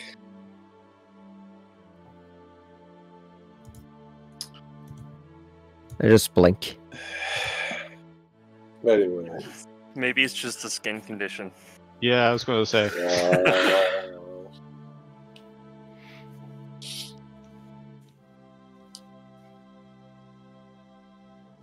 We just didn't Look, want you to feel just trust self-conscious me. about it. I know, okay? I just thought you had psoriasis.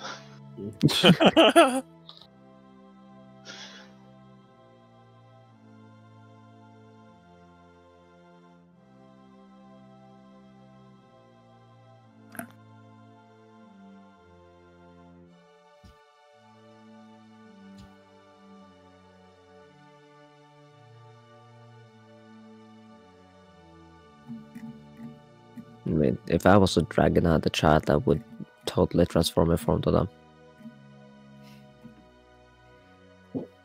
Yeah, fly him around. Yeah. Be badass. His desires are to stay low profile if at all possible. If you can give us a description of this man, or give us some sort of code that we can use with him, as Zephyrius gave to you, then this would be a way for us to know when he arrives, allow him into the city, and inform you if you have not already left. We covered this in the previous session. I had mentioned that he would be showing up, and then they told me of another, set of codes he could use, and so I used my last Indian scroll to give those to him. Okay. Yeah, because that worked so well last time. That we were gonna meet a dragon discreetly and have a code for it. There was... Explain. Yeah, I guess he wasn't there then. It was Yukikaze, I think, that went up to greet. Wait, what? Wasn't it? When we were gonna meet the dragon, and one of us greeted the wrong person, thinking it was the dragon. Yeah, in the Tiefling village. I don't think it was me. I think it was Raiken. Yeah. I don't remember Raiken greeting someone wrong. It was one of the Dragonborn, I know that much. Oh, Definitely one of the Dragonborn. thanks. I see how it is. You guys are basically the same person. No. Not at all. Only like because Alfredo Tristan and gets Trevor, you just can't tell the our names wrong. Well, I mean, one is the daddy, and the other is the daddy. Oh my god.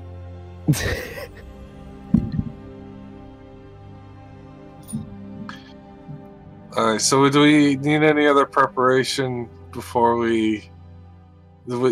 Did we get... We haven't got a full night's... Or we haven't got a long rest yet, have we? Yes. No. Oh, no. Since We had No, you've had a short rest so far. Okay. Do we It's been a think we long have day. enough time to quickly get a long rest and then bolt? Or... That will be mandatory if we That's wish fine. to make it through. Yeah, you Alright. magic users need to, refresh yourselves, don't you? I believe we could all gain a benefit from not leaving immediately into the depths of the Underdark. I agree. I'm still sore after a fight. yeah. I could get we're in a hurry, but I don't think we're in that much of a hurry.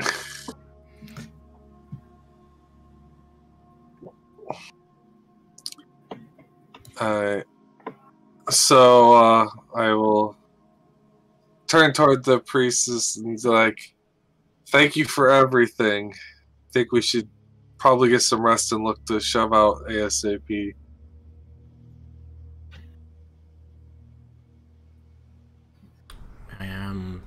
They're kind of going to look at you for an extended moment, and then turn their gaze to Laramentis and say, "Weren't we to speak with Zephyrius?"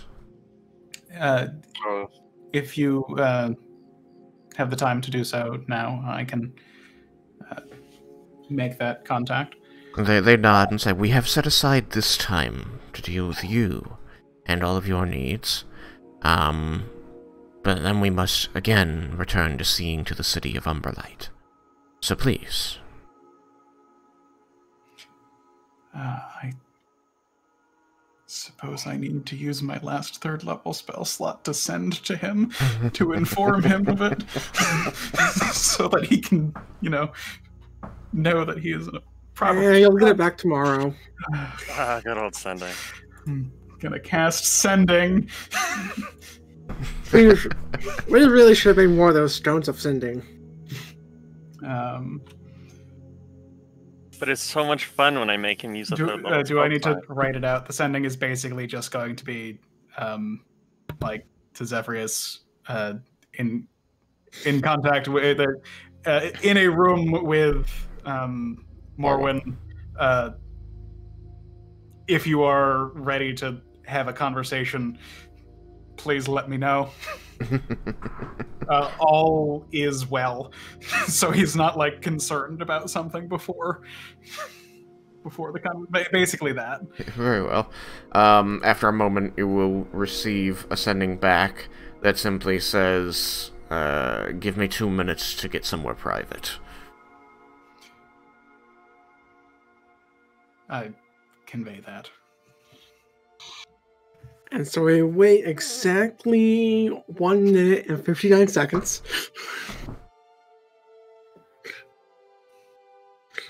You command Ash to connect you with Zephyrius.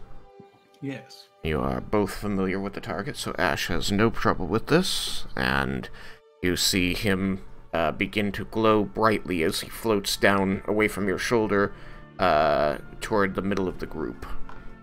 And in the intervening 2 minutes, I would have explained the. You will see him. He will see a bust of him. He will see a bust of me. He will be able to hear other people in the room.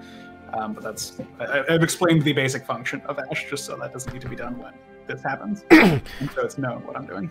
Yes, and Ash will tell you, if you wish me to convey the likeness of someone else, Scholar, you simply need ask. Fascinating. Please. I realize it may be beneficial for Zephyrius to be able to see Morwen when speaking with her. Yes, I think that would be for the best. Very well, Scholar. The light that he is shedding seems to dim out and shrink into him as he becomes this molten mass in the center of the group. You see, similar to when he is searching his memories, the projections of light out from him as small glowing symbols writhing around him, and slowly it forms into a humanoid face, growing long ears, and with a calm, confident smile, you see the golden, glowing bust of Zephyrius form in the middle of the room. He is facing you at this moment, Laramentis. And he seems to look you over, and says, "I am glad to see that you are still alive." Your information was most helpful. However, time is short, and I believe that most of it should be spent in conversation with a high priestess. Yes, please. Where is High Priestess Morwen? Do I have to walk over to her? Do I gesture? No, you can simply signal to Ash when you want him to change targets. Then I will say, right here, and snap. And you will see, Ash's projection of Zephyrius will turn toward Morwen, who seems to have composed herself in her chair, kind of raised herself up a bit, and is trying to look a bit more regal and ready for this as the bus turns toward her. And you can hear, my lady, it has been far too many decades since we last spoke. I do apologize for my absence. However, it seems that fate has brought me to this place, and I do not lightly go against fate. Morwen smiles politely and dips her head somewhat.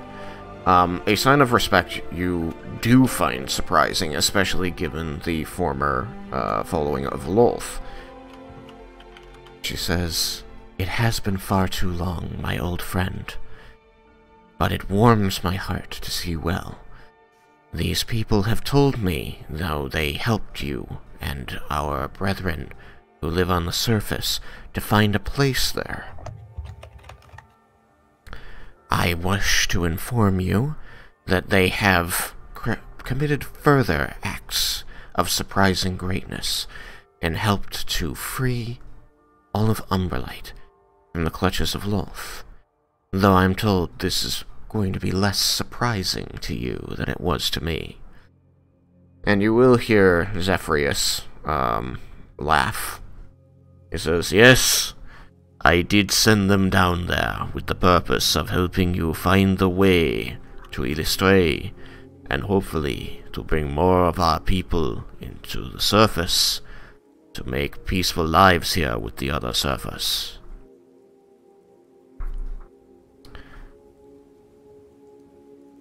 Says, "To that end, I am told that you are in well with the administration of the city that you are living, and this should prove a good way to forge an alliance between where you are and here."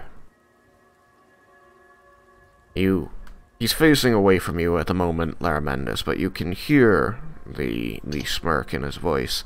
He says, "I think that would be an excellent use of my position here, and I think that we will have a lot of good fortune pursuing this line of action.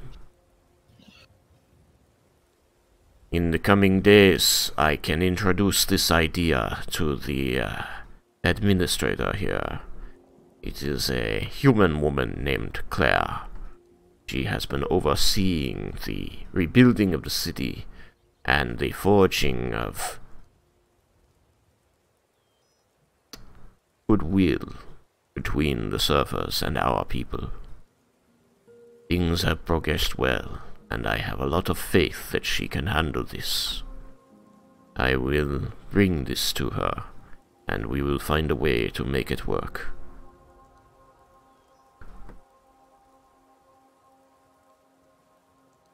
At this point, Morwen will smile and nod and say, "We owe a great debt of thanks to these adventurers, Zephyrius, and I intend to make sure they are properly rewarded.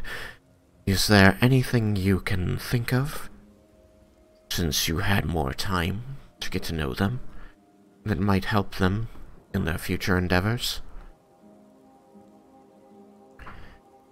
There is a pause, and he says, "Well, these crazy bastards intend to go after the dragons, so any help you can give them to that end would be greatly appreciated by me. Beyond that, I wish to focus our efforts on helping the drow find their place between the surface and Umberlight. And hopefully, we can spread this message beyond the walls of your city, my lady. If I may have one final word with the wizard." She says one last time, of course. Again, it's wonderful to see you, Zephyrius. I thought you were dead. There's many times I nearly was. Ash turns toward you, seeming to be able to read the cues of the conversation. Mm-hmm.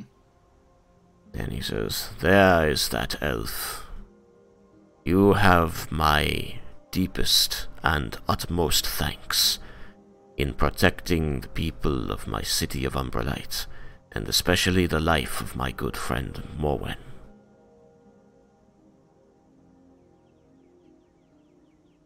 We are glad to have helped, and none of it would have been possible without their aid. Say hi for me. Are you saying that to... Who are you saying that to? Larmendis. Why here, Leah? Is Leah going to respond? I assume that Leah was going to respond. Nope, go ahead. Yeah? Can you hear me? I can hear you, Leah. Where are you? You can signal to have it changed to Leah if you want, but it doesn't seem to have done it yet.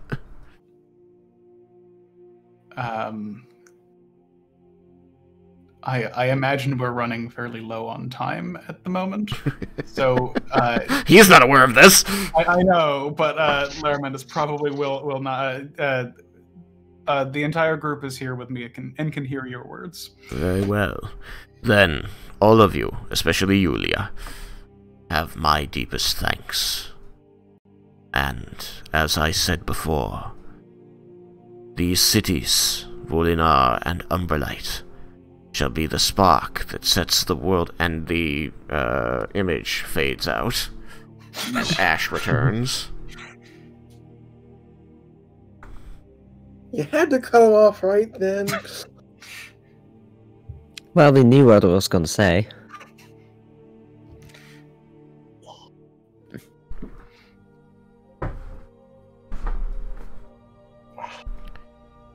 Well then. This is looking very promising. I shall find a way to establish regular communications with him. And then we will have two cities that are friendly between the surface and the Underdark. Allies in your fight against the dragons. The first of many, I hope. Indeed. If there is aught else we can provide you at this moment, please let us know. Otherwise, avail yourself of any of the soldiers or servants in this building as you need. You are welcome to stay as long as you like, but I will remind you that word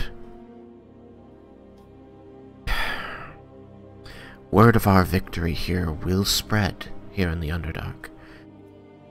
And that will jeopardize your mission to retrieve the sword.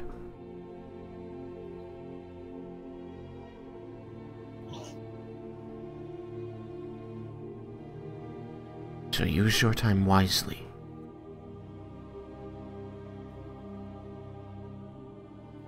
I appreciate the advice. You will always have allies here in Umberlight. Now, if you will excuse Alanthe and myself, we must see to the city. Won't be getting much sleep the next couple days. Trance. We won't be getting much trance the next couple days. You can say rest. I feel like that's a reasonable balance. All too reasonable. We won't be getting much trance these next few days. The undercommon word for rest is trance. It directly translates as trance. Because they're all elves that trance, so why would they need a different word? Although the And dark, sleeping is just a long trance. A long trance that elves aren't burdened with. So wait, if there's like an arm of these guys all just trancing together, they just all like swaying, like all in like a row. I mean, they usually sit, but yeah.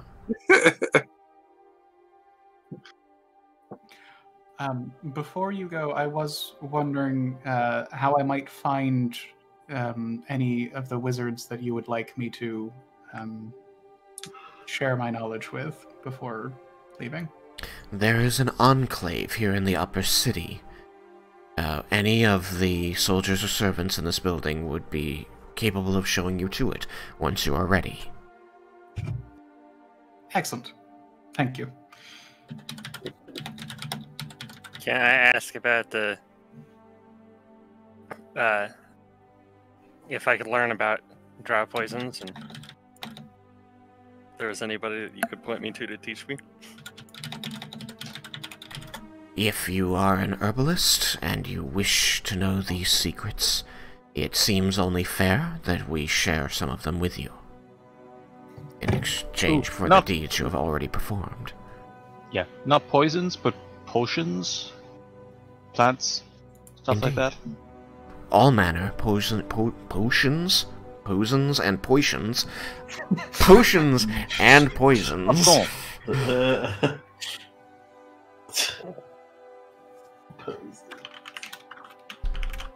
Pitons. Pitons.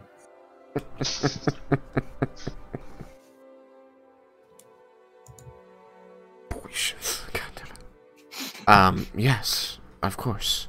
I will ensure that our herbalists are aware that they are to share any knowledge that you wish with them. With you.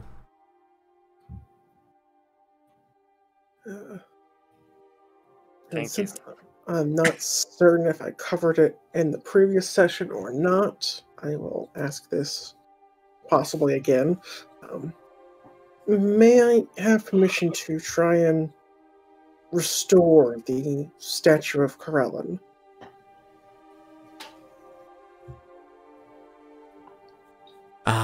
We have had our builders remove the Statue of Loth, so Corellin remains there. If you wish to do something with it, you may. It has not been restored to a dignified position, and it is probably damaged from the centuries it's spent here. I think I have a way of restoring it to its original state. Very good. Corellin is the father of our goddess, so we would of course be happy to see it restored, as he represents her inspiration for wanting to protect the drow from Loth. Although... well, then anyway, that's what she says to you.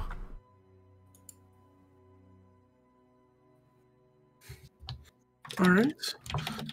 Then I shall do my best to restore it. Should for some reason there be dissent, that there'd be a statue of Corellin there as opposed to a statue of Illustrae, I can move it tomorrow. Where will you move it to? Well, if there's a place in the city you'd prefer to have it, I can move it there. Or, if there's for some reason unrest in its presence, I could have it moved to the surface instead. But all I want is for it to be restored and admired. I don't particularly care by who. Very well. Then we will convene on this on the morrow, and we can discuss what should be done with it. As you wish. Which is He's going to look over the group, like expecting somebody else to call out something they want.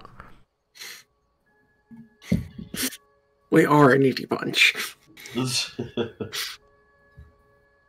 If that is everything, your chamber, as you used earlier, is just down the hall to the left as you leave. Thank you. Alanthe and I must attend to the city, so if you would, please excuse us. I'll make sure to get out of their way.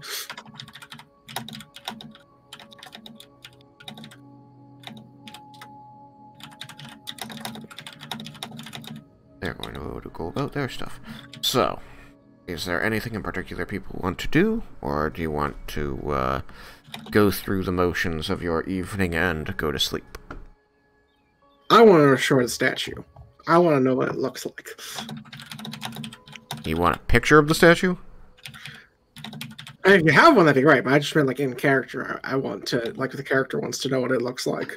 Oh, let me see. I think I have that written down. Council, Dream Skills, Corellan's art.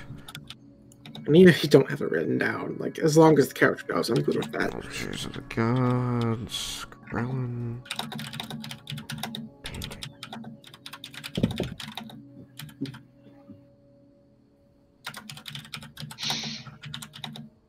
I also wonder if perhaps... So I don't have anything in my notes here about the Circlet of Inspiration being in the Underdark, but I do have notes here about the painting of the High Council of Toralos being in the Underdark.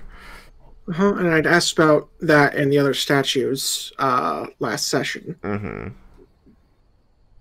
Although, admittedly, I don't remember the answers, because that was like 3 weeks ago. I'll have to check the recording then. In any event, let's see, medium-sized statues, so they're approximately life-size. Perhaps a bit, you know, a little bit larger than a person.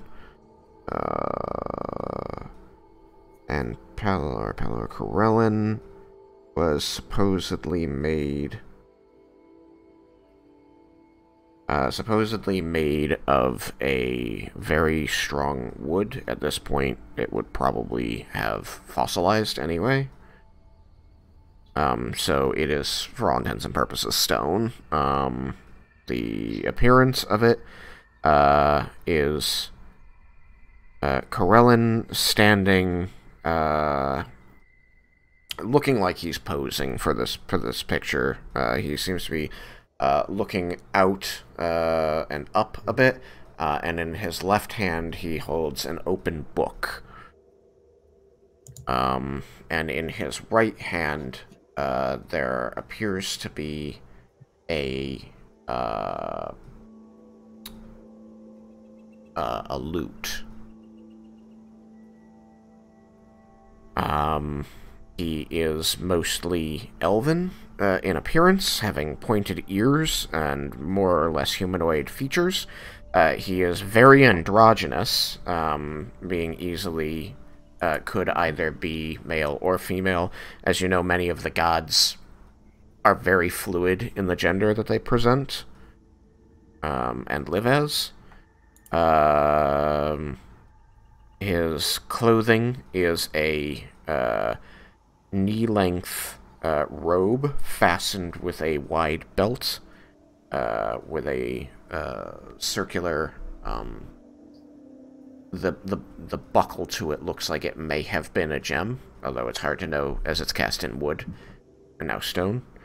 This is the description that you were able to hunt up from the Temple of Ione. The statue is not quite looking like that at this time. As you know, it was laying down. You know that he was like on his belly, so probably the hand holding the book is broken. Though you haven't seen it raised up, you can surmise. Alright. Well then, as I'm not entirely sure if the feature of the sword would possibly have it upright, as I'd imagine that would be its orientation as when it was completed. Mhm. I'm going to, for science it, and use Corellin's grace to restore the statue as best I can. You're doing that tonight. That is the plan. Okay. To- So you're leaving the group to go down here. Yep. Okay. Are you just gonna leave the room and do that? Never have gotten to the room? How do you do this? As we pass by the front door, I'd probably... Remember, you're on the second floor, so you'd have to go through this obnoxious staircase.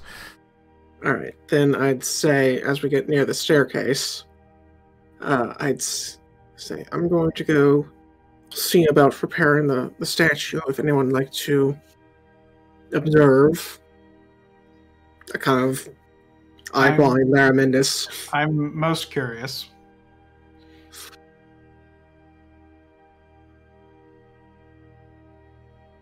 Alright, I'll take Laramindus. Everybody else wants to go back to the rooms and sleep? Yeah. Yes. Sleepy sleeps. Alright. Even Jubble? Well, I did say I wanted to do something with potions, but is it that late in the evening? No. There is time to do other stuff. Just, probably not. You'd be starting something and planning to come back and do more later kind of thing. That's fine. Okay. So you're gonna do herbalism? Yeah. I imagine that probably unique plants like mushrooms and stuff that grow down in the dark. There are. Figure out what they are. Vendar, are you gonna go with him to do herbalism? Sure. Okay. Yukikaze, are you going to go to sleep? I am sick of dying, so I want to buy as many potions as I can without taking too much away from Umbrella.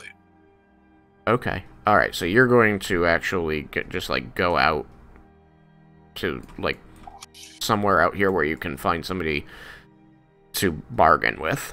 Yeah, because I want to have potions on hand, because, frickin' health. Okay. And I want to do it now before we get rest while people are doing other things so that I'm ready to go when we wake up. Okay. Then I will first do... I'll finish up this thing with the statue, then I'll move the plants, and then I'll come to you. So, you come down here.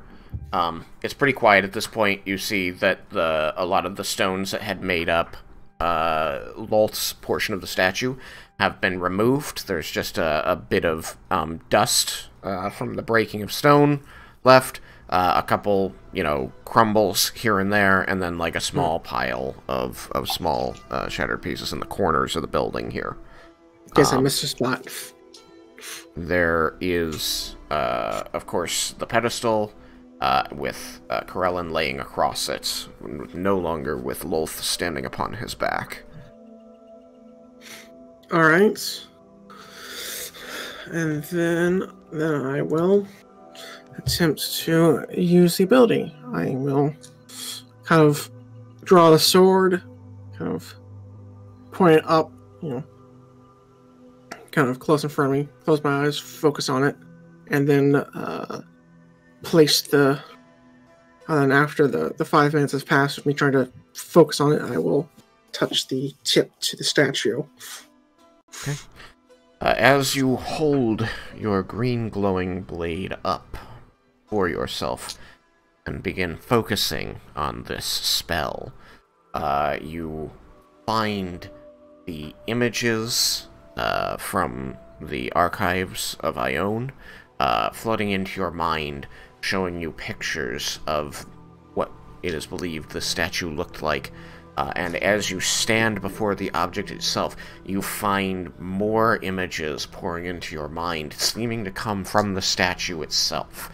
As history lays itself out before you, you can see images of the artist hand at work forming this thing as the coaxed the trees into growing this way.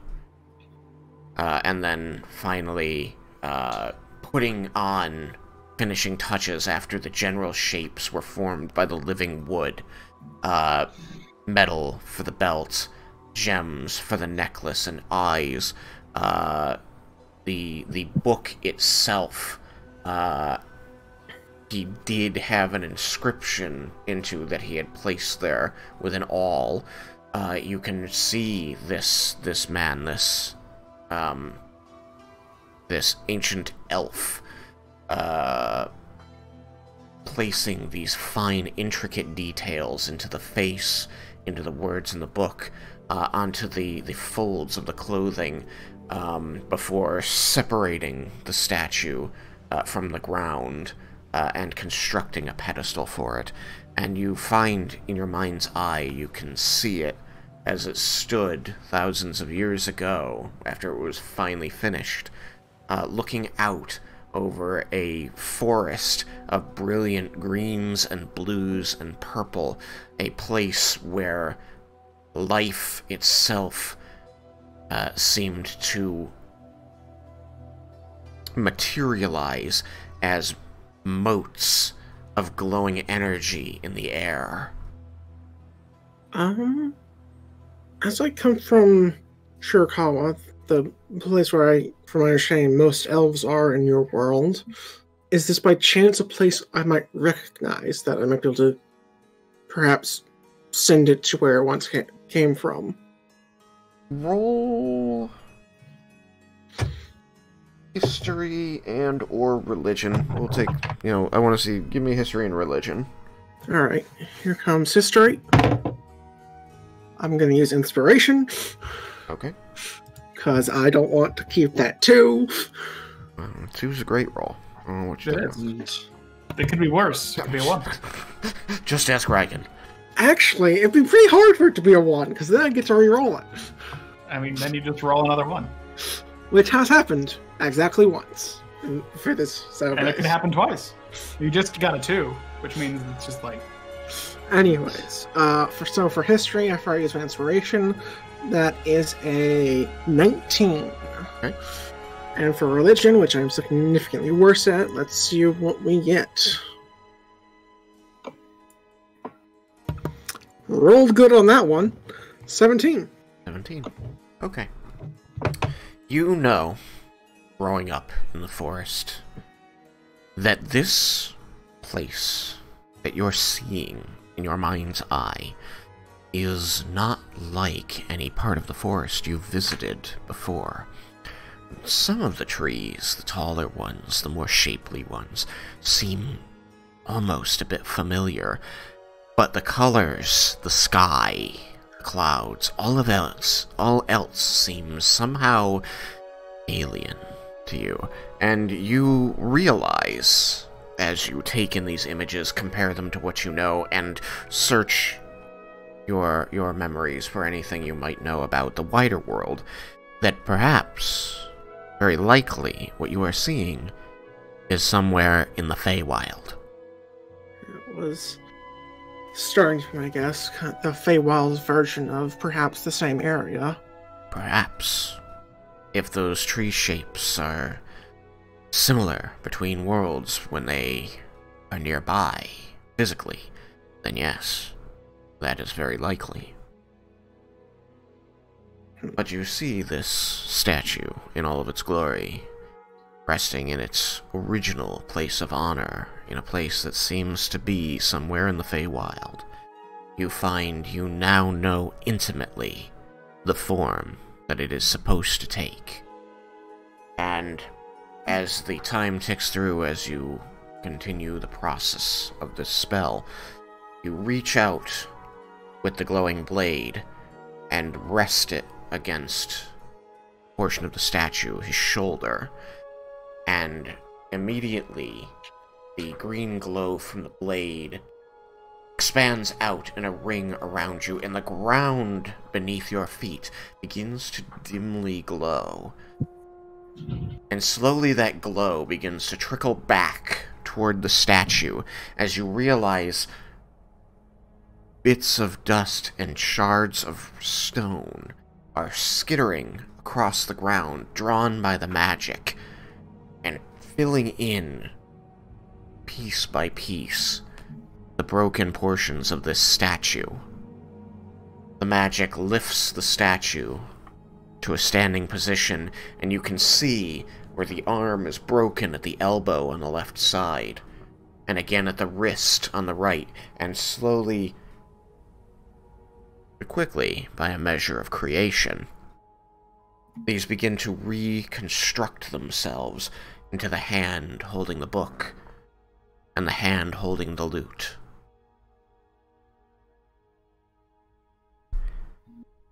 After the 5 minutes, you stand in the darkened area, the sword dark, looking upon this creation of an ancient artist in its original glory, if not its original home.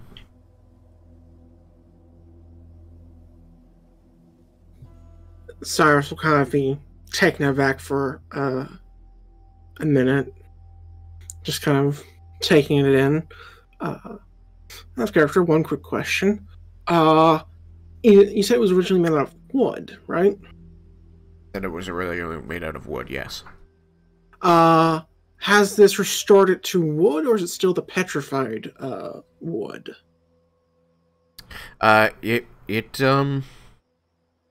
It would have undone the effects of time. It is once again looking like wood. Sweet. So yeah, extra shocked then. Just kind of staring in amazement. Seeing it now in its original glory before you, reality, you and your 17 in history, or 19 in history rather, know that this isn't just any wood. It's more than just special wood. This statue seems to have been grown from iron wood. The same fey variety of wood that was used to construct the doors of many palaces across this land because of its properties and resistance to damage. Huh. Good to know. Came up with Ironwood before that character was named.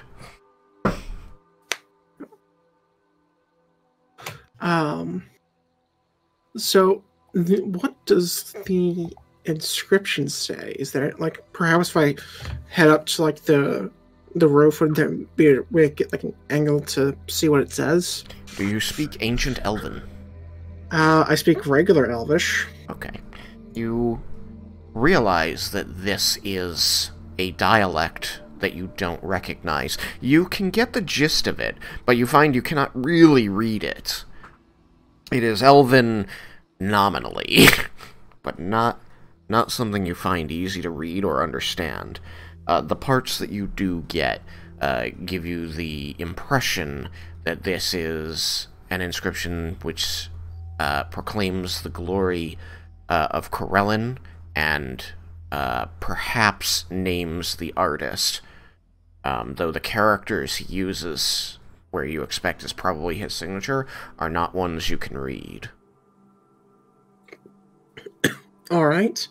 Lehrman is here, so I have a question for him. Do you know comprehend languages, or can you read this? Wait, Leah! Where's Leah? She can read this, she can read everything. Ash, can you read it? Also that. Can I walk over to where you are gesturing. I have ways to read this, and I must know. Oh, this is fascinating, scholar. I have come across this dialect only twice before in my existence. Yes, I am capable of reading this dialect. Its meaning is far more nuanced than most of the languages in use today, but I believe this says, In honor of the great creator of the elves, the bestower of magic, and patron of the arts of all names and varieties. For the protection of such beauty for generations to come, we dedicate this statue in the name of Corellin. This date it gives seems to indicate some 7,000 years ago. Cyrus lets out a whistle at that. I would, but I've been told not to.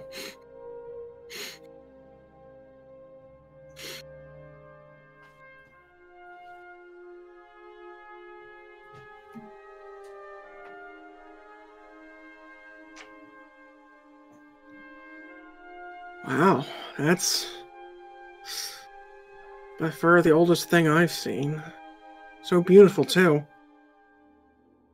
Have you ever seen this wood before?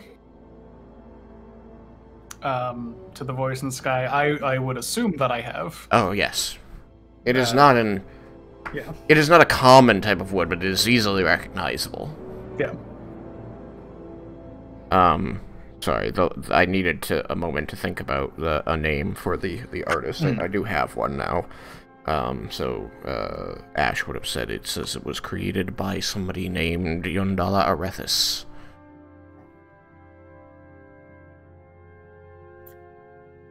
Does that last name ring any bells? Like, is there anyone perhaps that I've met in Shirakawa that has the same last name?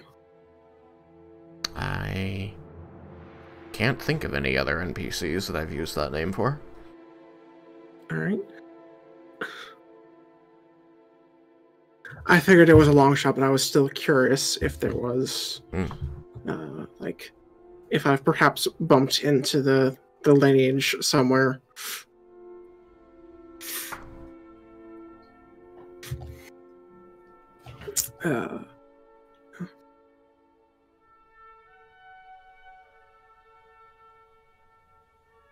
So you had asked if Laramentis had seen the wood before.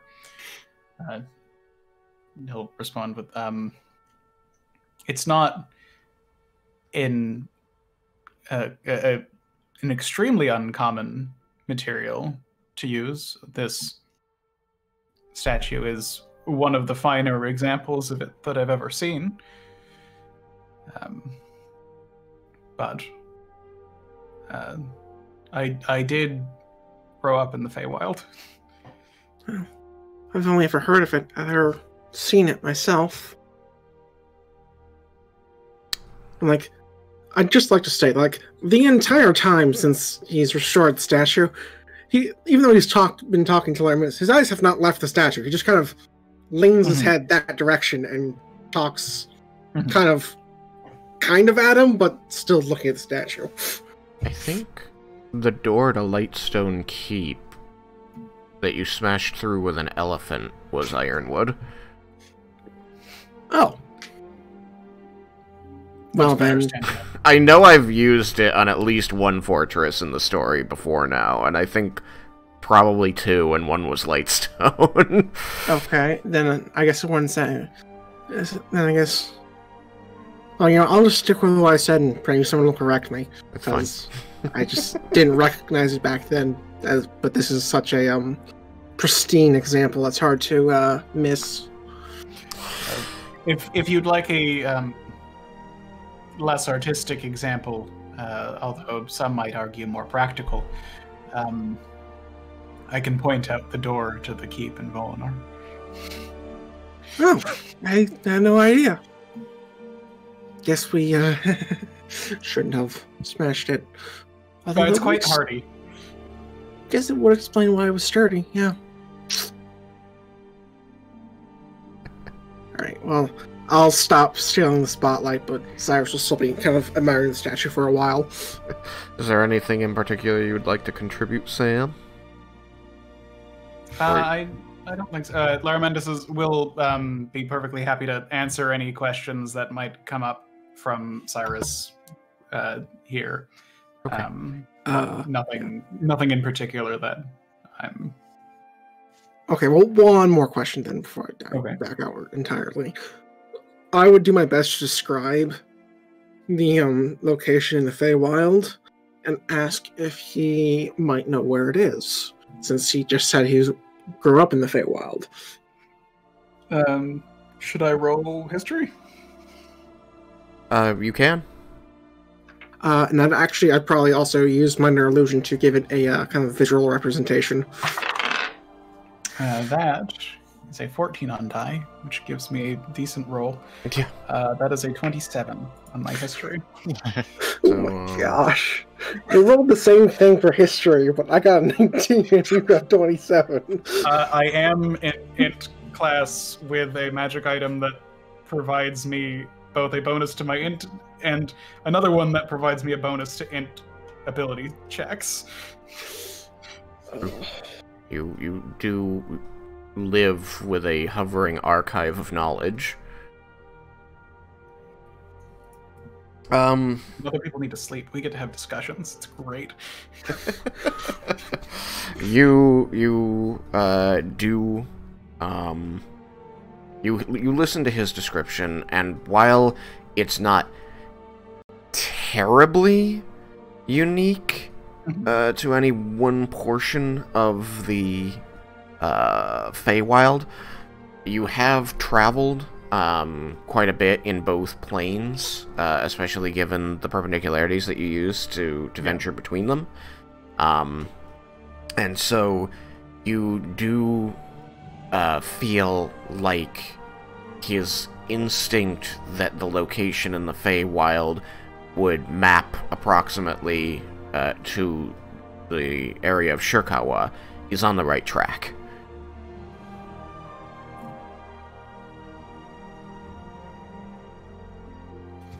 Had Cyrus said something about thinking it was the Feywild version of Shirkawa, or? Yeah, I probably would have given any and all details I could about where I think it goes when trying to get you to cough up its location. Given that description, I think that it is entirely possible that that's the general location, although without more, I don't know how specific we could get.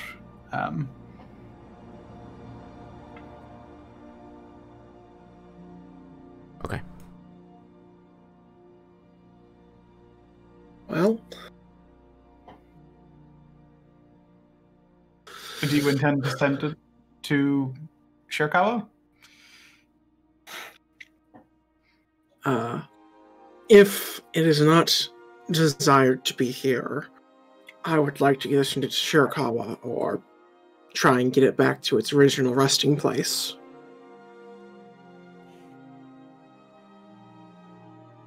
And I'll leave it there, and I can talk more next session. I do have the question that Laramentis is going to ask about that, actually. This location is where it was created, or where it was meant to be? I think it's where it's meant to be. Like, that was where it was placed when it was completed. That's my best answer to that. Okay, I'm good now. Whether that's where it was completed or not, it's up for debate.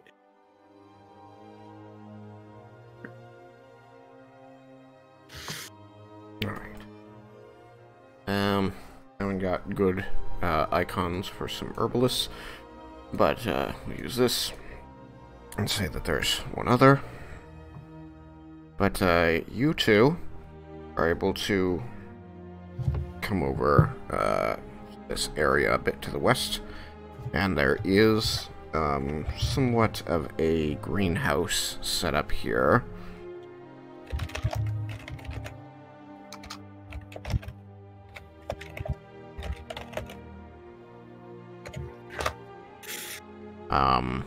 As much as, that is a appropriate term.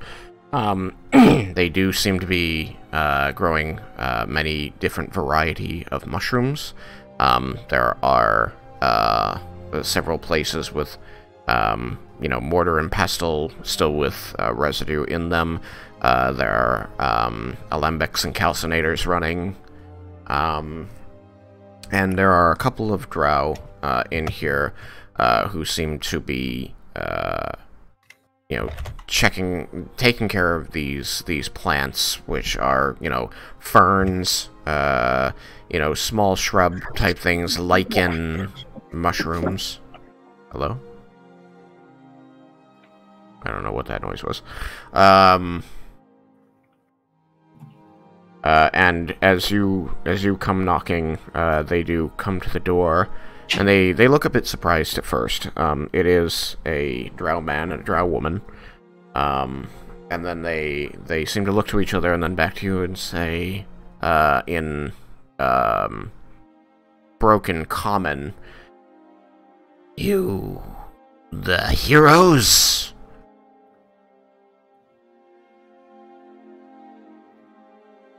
I suppose so, yes.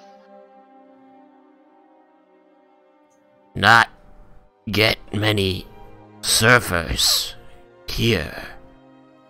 He struggles through his words in common. She kind of, pushes him a bit and steps forward and says, "How can help you?" Speaking undercommon. Yeah, I'm gonna switch to undercommon. We were just interested in learning more. Well, I was interested in learning more about the plant life in the area and what you can do with them, potion-wise. I was hoping you could teach me how to make your poisons.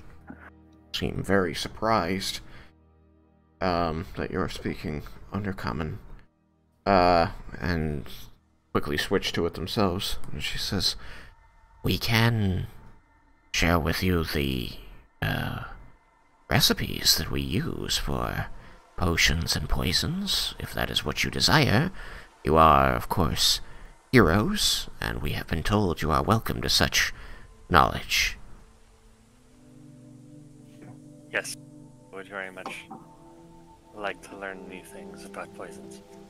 It will take some time to impart this to you, so if you can come again tomorrow, perhaps, when we have more time, then that would be good. Yes, we should be able to come back tomorrow. Very well. Well, we shall begin and construct a basis of knowledge to build from. I guess from the smell coming off of you, she gets almost a little bit uncomfortably close to you, Vendar, that you already have some experience with mixing such things. Oh yes, I am a connoisseur of poison. My particular favorite is purple worm poison. She grimaces and says, "That is a very potent poison, and she kind of looks around almost to make sure that nobody else is around to hear, even though you're inside this building and the only other person here is her male companion. She says, perhaps not something you should speak proudly of. Many drow revere the great worms as they dig the tunnels for us, and getting the poison without killing a worm is very difficult."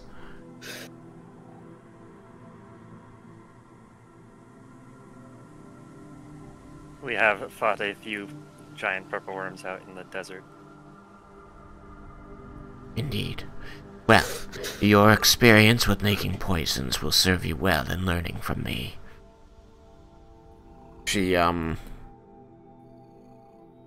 surreptitiously offers her hand, then pulls it back, not sure if that's the correct gesture. She looks a bit confused at you before just lacing her fingers over her chest and says, "I am Isara. This is my co-worker, Talir." I am Vendar, and this is my companion Jebel. Hello.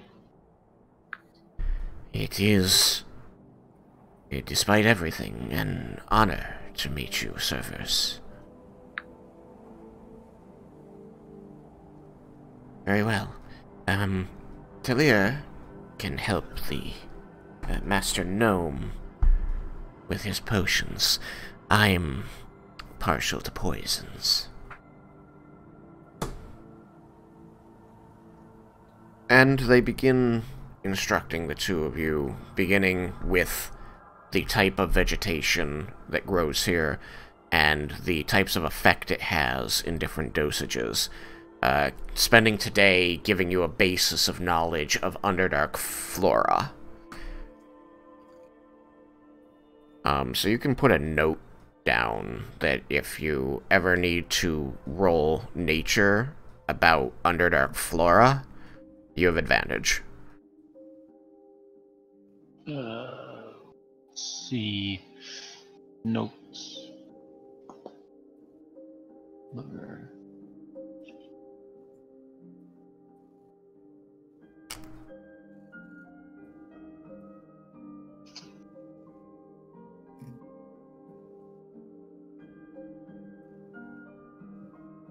They will have you writing many notes, so your characters will have something to refer back to and study.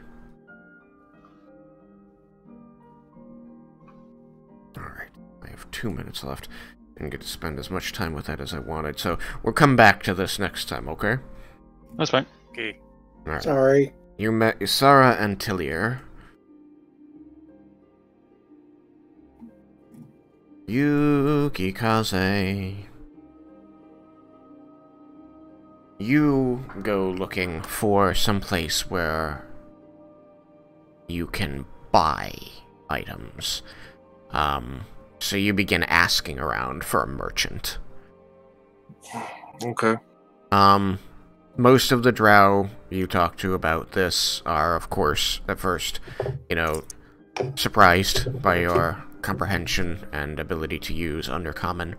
And then after that seem to struggle with the idea of a merchant for you, but they do tell you what you're looking for would be in the lower city, nearer the gates. How far a walk is that?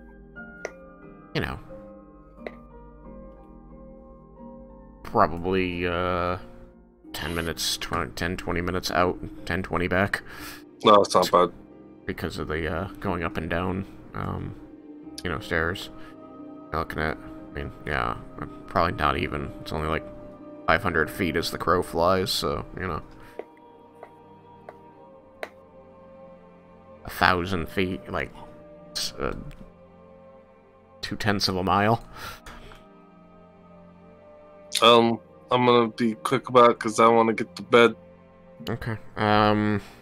They do have a number of types of items that you can buy.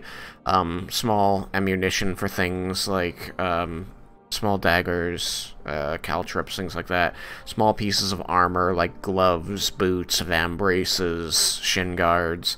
There'd be potions of different kinds, like resistances to poison and stuff like that. Oh. I would nicely ask the shopkeep, how much do you have on hand of potions? He seems surprised as his eyes track up and up and up and up until he finally finds your eyes. He says, well, I normally find I'm exchanging with other houses of drow or the Dwergar. Every now and then Swift Neblin, but I've got like 4 potions of healing, 2 potions resist poison. What are you looking for exactly? Just 4 and 2? Yes. I'll take them all. Okay. He starts tabulating on a card in front of him and says, that'll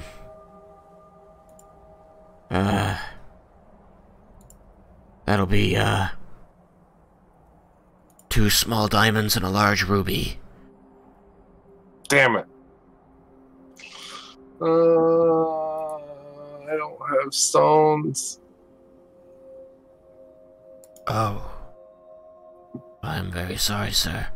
What did you expect to trade? I had a lot going on today. I totally forgot that stones was the currency. Okay. That was my bad. You're, one of the guests of the High Priestess? Yes. And you fought in the battle this morning, didn't you? Yes. See. Well, as an honored guest, I could give you 2 and 1. As a token of my appreciation for protecting my livelihood here.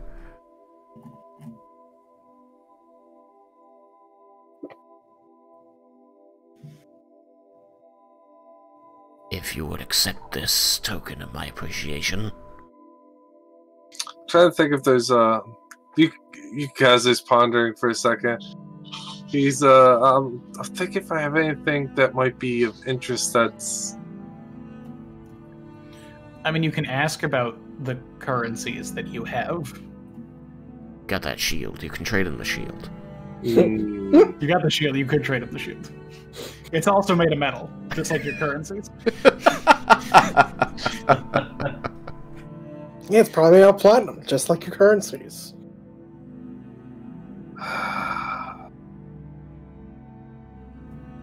don't have anything that I think would be interesting or worth value that they could trade for. You do know that we are establishing relations between here and the surface. The surface uses the currency that you have. It isn't a terrible idea to have some of that circulating. You can ask him if he would accept some. Wow. Metagaming here. No, I'm just kidding. You were there when we were establishing, like, continuing to establish relations. Was he, though? Was he? I mean, I guess maybe not.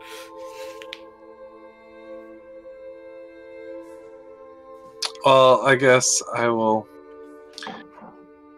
Are you sure that you're okay with giving me 2 and 1?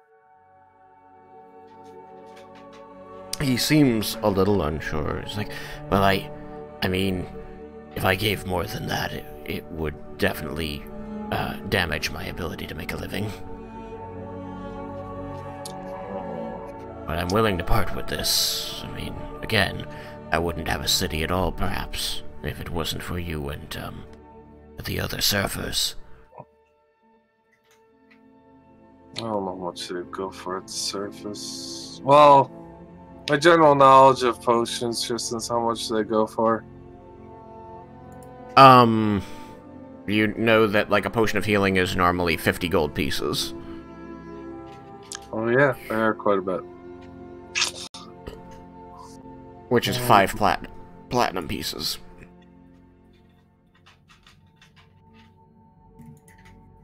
Or 1 platinum shield. Cheap shield. And a potion of poison. Resist. Potion of resistance to poison. I didn't look. It's probably like 30. 30 gold. Probably. Alright. I have enough money for those. I'm gonna be nice. Well, you could, well, since you're so willing to give me these, I'll give you the going rate on the surface for those in my currency, so that if you ever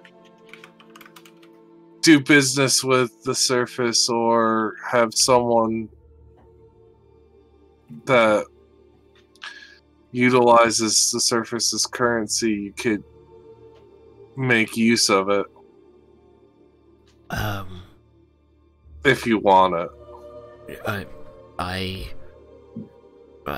would be remiss not to accept the generosity of a hero and honored guest of Umberlight.